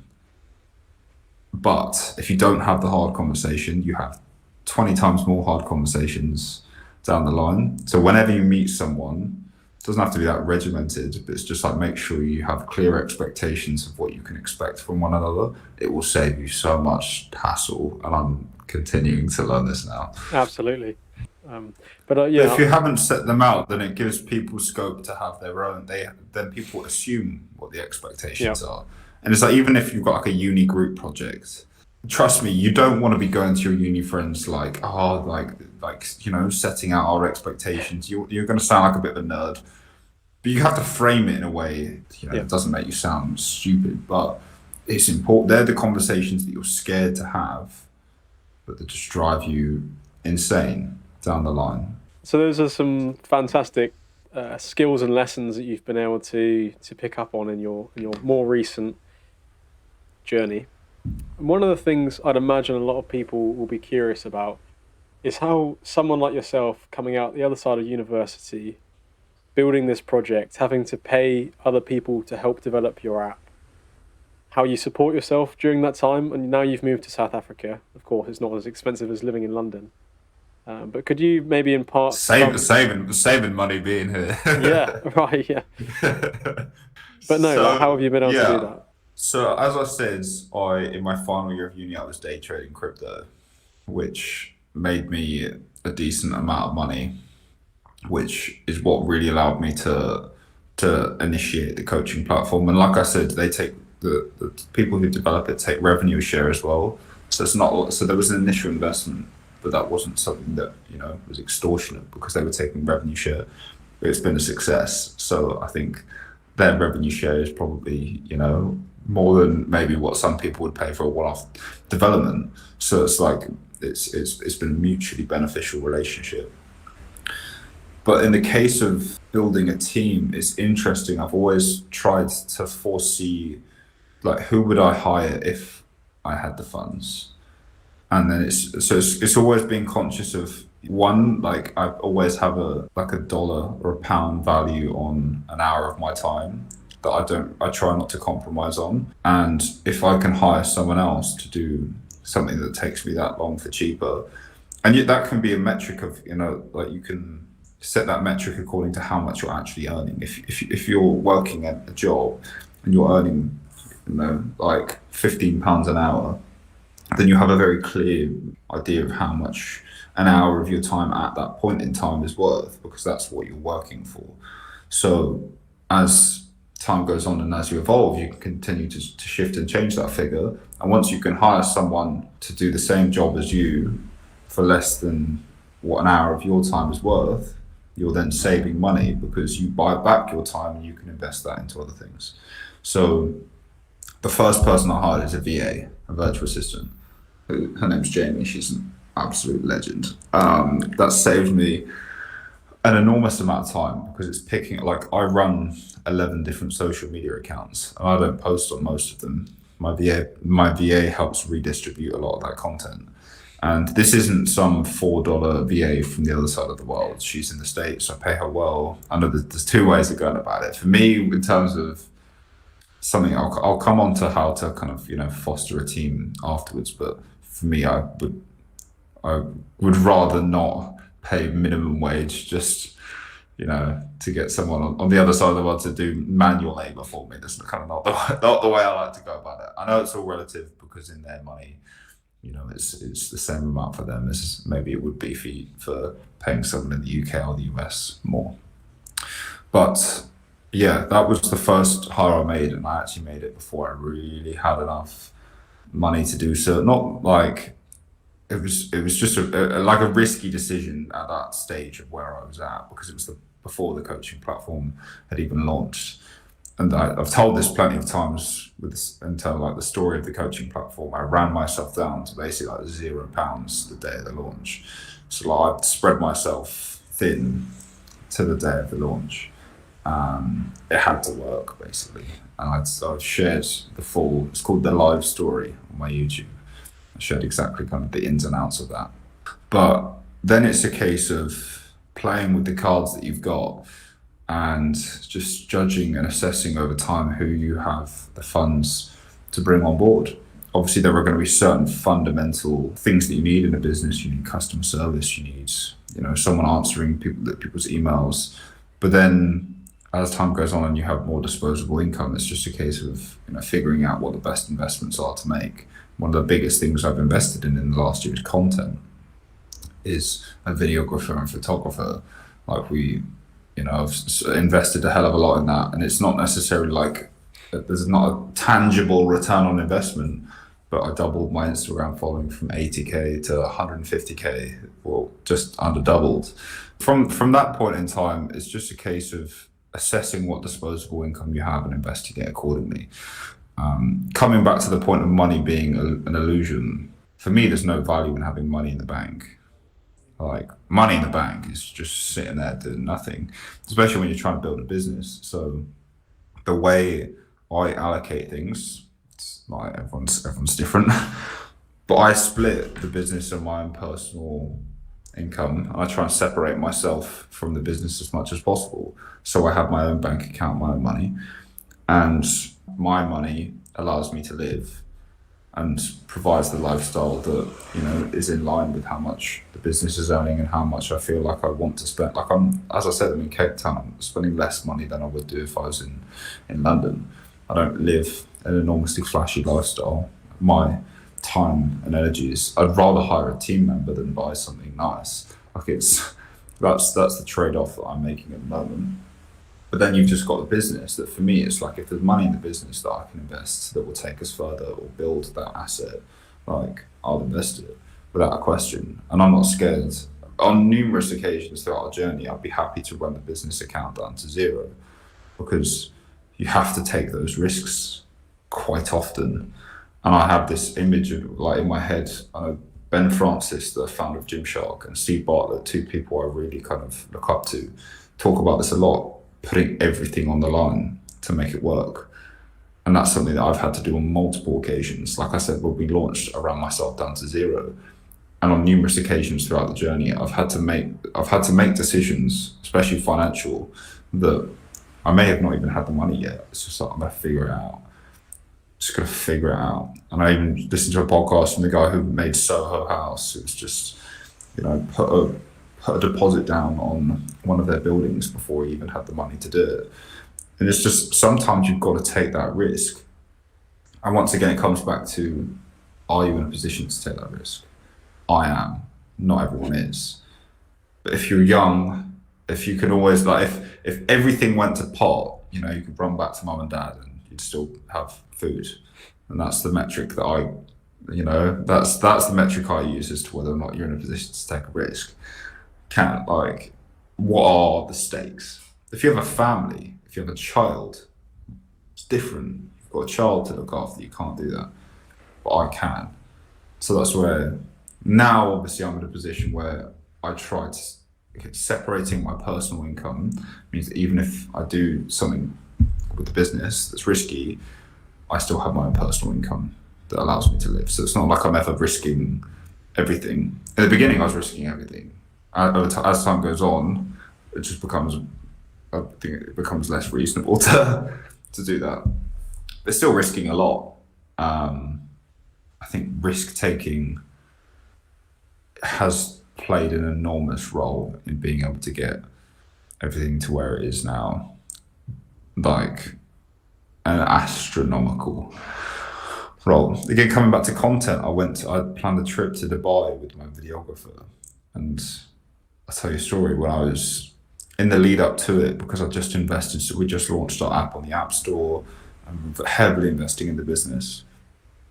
And this trip to Dubai with my videographer, I just kind of like, I knew, again, following my intuition, just knew it was something that we needed to do. There was opportunities and people to meet out there, and also content-wise, we needed content. So planned that trip before I basically had the funds to do it, and just I was just like, just gonna figure it out.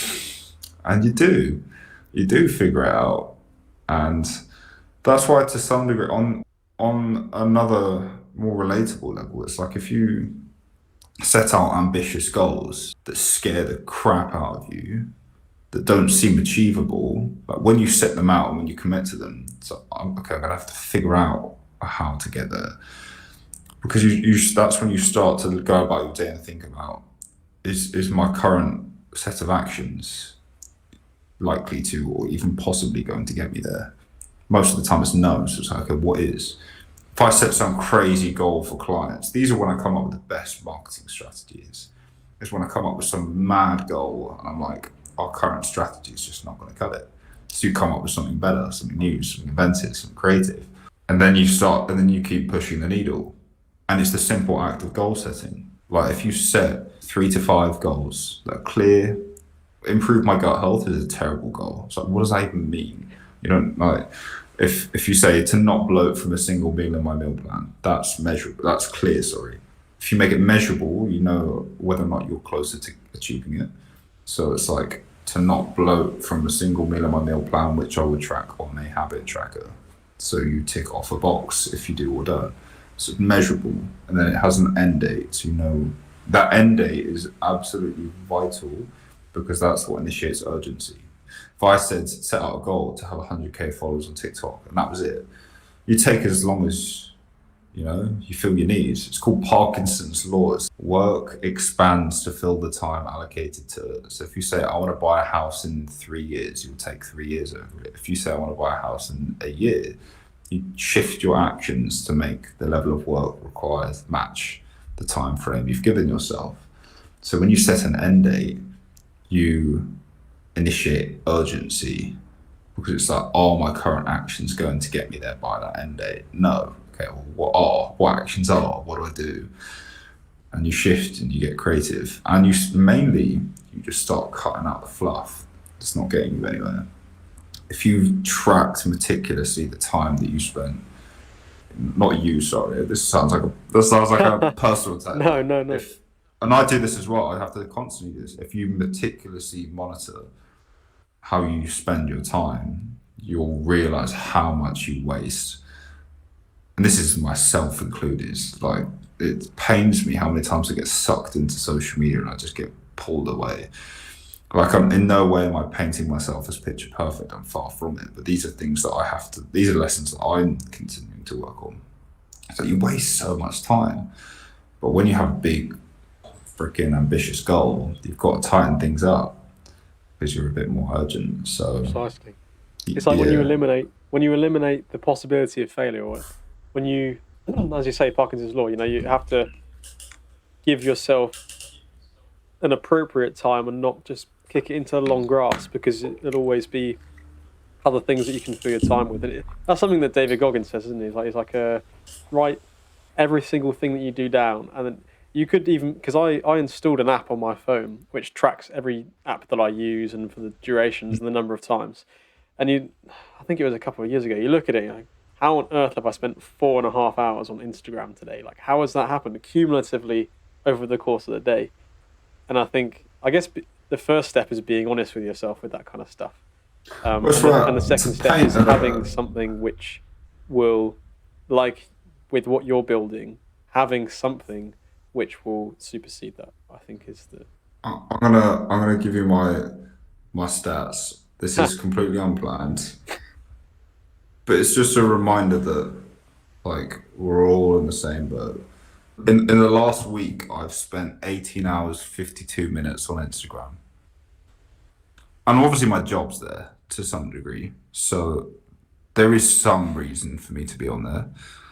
But there's also some reason, for me not to be on there for are 19 you hours spending in a 3 hours a week. day? Yeah, are you spending 3 hours a day Yeah, doing work? that is not, that is very suboptimal because whilst I might be, DMing people, posting, whatever, I'm not spending 19 hours over it. So as I said, I get sucked away. Many people do, but as a whole, if you're trying to add or remove a habit, don't rely on willpower. Just doesn't work. Doesn't work. It only lasts so long if it does as well. You've got to put things in place. Like I'll show you. You can see on the.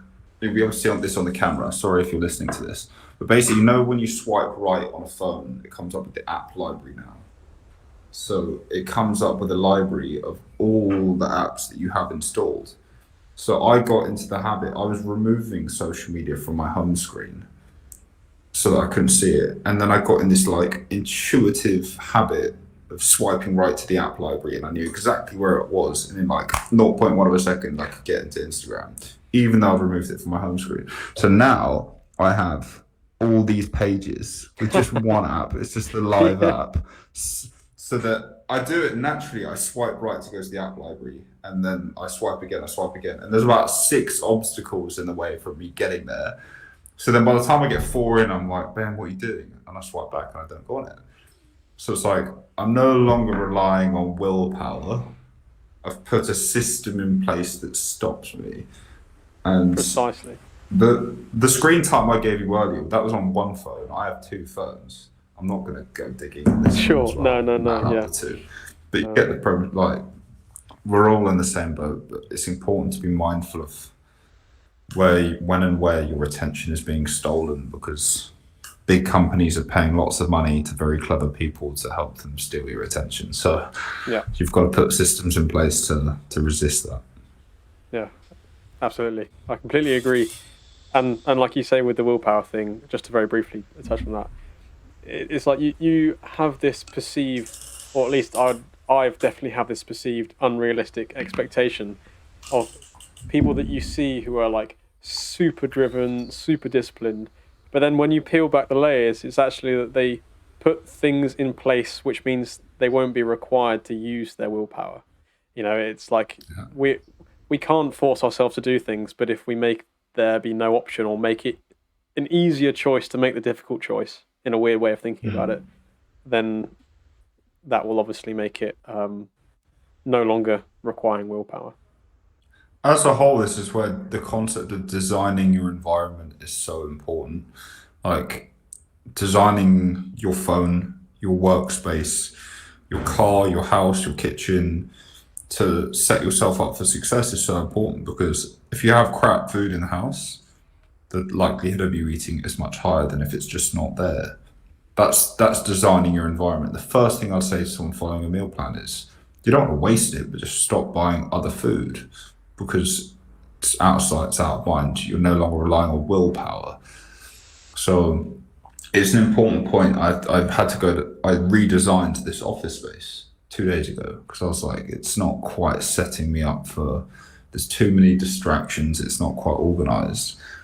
And that simple act of designing, it's like you have to pitch yourself as the architect of your life and change things to, to prompt positive habits and to remove negative ones. It's like if you were to Sounds like float above your life or give advice to someone else, or just design the most optimal environment for less distractions and clean your room, then obviously it's going to be conducive to doing whatever your desired outcome is, which being productive, being creative. I think we downplay that quite a lot. And I mean, even with remote working, not I want to touch on that too much. We've spoken about that, but that's definitely a struggle for me, I prefer to go into the office because Oh the yeah. environment at home I cannot switch. Especially now I've got the I podcast struggle with this going. now. It's Yeah. so tempting just to start editing a podcast, even though I'm supposed to be searching through Excel spreadsheets for work. So in the work Yeah. environment, wearing a shirt and some nice shoes, it's just like you switch on a bit. But But that's where if anyone is working from home, like set boundaries between your personal and professional life. yeah, So I've got one of the things on my habit tracker at the moment is get dressed for the day. So now I get up, I have a time in which I start work. Either I have one like, if I'm waking up at 7, I make sure that I start at 8. And that's like I have to be at my desk, like in the same way that you would a job. And if you have to start at a certain time and you have to wear certain clothes, I've not put the shirt on for the podcast. I wear a shirt most days now, even though I work from my home, because I was finding myself to just sit in my tracksuits and act like a slob. yeah, And it's hard to develop boundaries. So you have to put them there. But the point we were making before about designing your environment, like the people you surround yourself with, is probably one of the biggest things to consider here. Because lots of people that are trying to push themselves personally, professionally, struggle with the fact that people aren't on that same wavelength. And that's why a lot of people lose friends when they do. But I know, not that I've lost friends, like there's no bad blood, but I've had less people around me since going on this mission, because people's are on a different life mission, if you will. And if you're really serious about doing something to like a high level, you have to scrutinize who you spend your time with, because it sounds harsh, but it really does make a difference. Because surrounding yourself, let's not look at the negative side and let's look at the positive side. Surrounding yourself with people that pull you up is like a superpower. It really is, because those like leaning on their supports and thoughts and ideas and qualities takes you so much further. There's only so far you can go by yourself, and that's where there will come times where you have to zone in. If you're in a position where what you're doing just requires hours of time, like when I was first setting up the coaching platform, there were just hours of time that needed to be spent getting it set up. But then once it's set up, it starts to shift towards, how do I use my hours? And leaning on other people and thoughts, and it, relied a bit more on creativity and being inventive and stuff like that. So it's a trade-off. But when you're no longer just trading in hours, think about who you surround yourself with, and try and absorb what you can from others, because I've learned, other than either from the tough lessons myself or from other people, is what I've learned the most from. Like my photographer, videographer, Pedro, we speak to each other every day, and half the time, like we're on the same wavelength. We're both on the same similar mission, and that means you have someone to confide in and to speak about, to bounce ideas off. And I found that so valuable, because you can lose a lot of social connections when you do stuff on your own. And I'm continuing to fight this myself by the day. This is one of the things that I haven't got right, but it's so important to maintain social connections. Obviously, COVID was an exception, but now it's, the world is freed up, and it's less of I say that it's a different world to the one that we went into COVID with, especially things like remote working. But if you can find people that are on the same wavelength as you, just like don't let go of them, treat them well, because it can take you so much further than you would otherwise on your own. perfectly summed up. And that's actually one of the And questions get I was rid of the going to ask. people that pull you down. Yeah, I know we yeah, said don't touch on the negative, but get rid of them. yeah. Just chop them off. Leave them red. Yeah.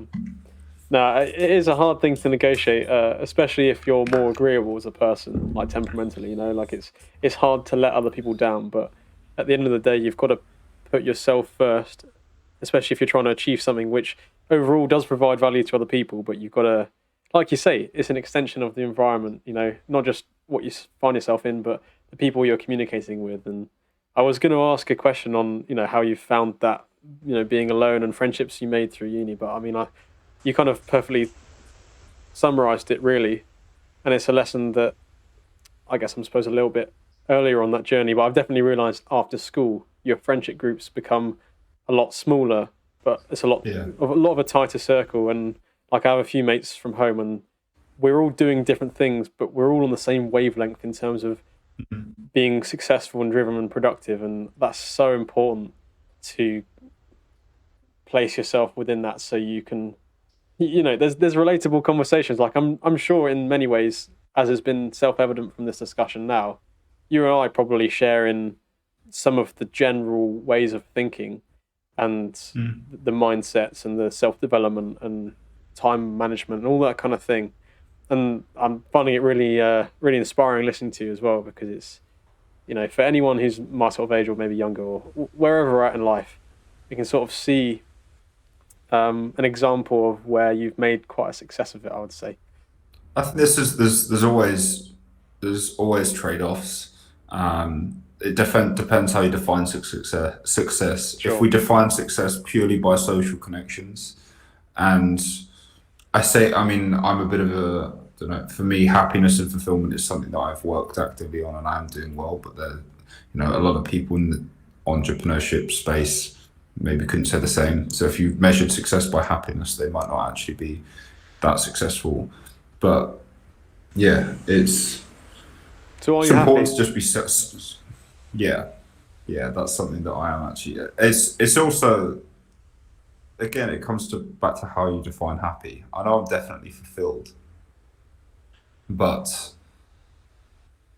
to be honest, as I said, I'm someone that naturally enjoys spending time by myself, and I'm a very sociable person. Like I know a lot of people. I'm like I said, I came to Cape Town. I've already met people here. Went for dinner the other night. I'm like, I've got stuff planned. Like I'm not an antisocial person, but I enjoy spending time by myself. And again, if for me, I don't really think about the word happiness. I always think about the word fulfillment, because I don't really know what happiness means. But for me, there's fulfillment, and then there's pleasure, short-term pleasure and satisfaction. I don't really know. I haven't figured out where I think happiness falls within that spectrum. But again, it depends. You can define these words however you want. If you decide that happiness to you, come back to your priority list. It's like for me, I've clearly stated what my priorities were. So if mine is my health and my personal space, right now that's ticked off. My second one's my family. Third one, my personal mission. It's like I'm addressing what is most important to me. So you have to decide, okay, what's most important to you, and then you can define what is success. Because that's where if you define success by money in the bank, as I said, like let's say with my coaching platform, we're constantly pouring money back in. Like we're not just stacking up a pot of money. It's not how it works, but we're building something that for me feels like a success. So yeah, define what you're after is is really, really important, because otherwise you can chase what other people define as success, and it might not lead to an enormous amount of fulfillment. These are the deep things that I can only really have deep conversations. It's just Same. who I am as a person. But yeah, I'd rather that than, a lot of people avoid these conversations and struggle. A lot of people struggle. So they're important kind of questions to ask yourself. What's the direction? What's your vision for your live gut health coaching and platform? The fundamental mission is helping as many people as possible. And it's very, very difficult to separate that, trying to help people and trying to build a business, because the more people you want to reach, the more money you need, the more successful the business has to be, which means you have to have an effective marketing strategy. And it's a fine line between the fulfillment side of things and the business side of things, but the two have to kind of go hand in hand. So the plan with live is to just take it day by day, one step at a time, and just navigate how the world changes. I think positioning wise, we're in a good spot because people are starting to understand the importance of gut health. The awareness within the public eye is increasing by the day. But for me, there's a greater mission, and that's the injustice that is currently within the traditional health system. And I first realized that when, it nearly ruined my life. And so if I were to like I said to every member that joins the team, especially our coaches that work with us, that our greater mission is providing the support that people deserve that they currently don't get. I'm starting to speak more personally. So I know, did you do a TED talk? Did I see in your? I It looked hosted like a a TED TED. event. I hosted. Yeah. So that's where for me I'd like to do a TED talk to just talk about these things because fundamentally, in my opinion, I'm not a conspiracy theorist. I find this to be true. Our current health system doesn't serve our population's health, and that's so for me. Like I said, we are just trying to play our part in that. We can't solve. We're not freaking superheroes. We'll do our best to be, but it's about just doing our bit, which is helping people with their digestive health and making it accessible to anyone and everyone that potentially needs it. I'll retain the steps that I think we have to take as a business in order to get there. I think it's important to leave some things down to mystery, but like I said, it's finding that blend. Sometimes it's difficult as a business because you feel like you've lost touch of the help that you're providing people because you have to be focused on the numbers, the figures, the conversion rates, and the sales, and all that kind of stuff. But then I get back a testimonial, and I'm like, okay, this is why we're doing this because it's changing and impacting people's lives. So, yeah, I think fundamentally, if most people that work as hard as probably, I mean, I can say this with confidence because I work pretty hard.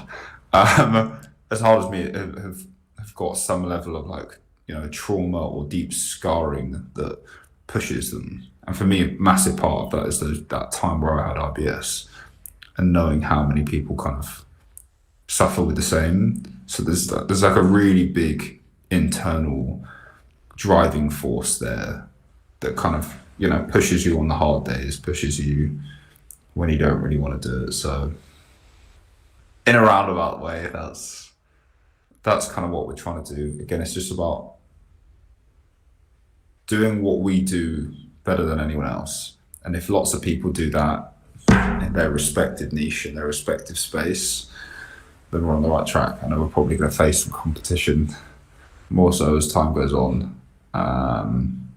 But yeah, just a case of taking that as it comes. We'll get there. We'll cross that bridge when we come to it. Well, imitation is the highest form of flattery. Yeah, it's a bit annoying though.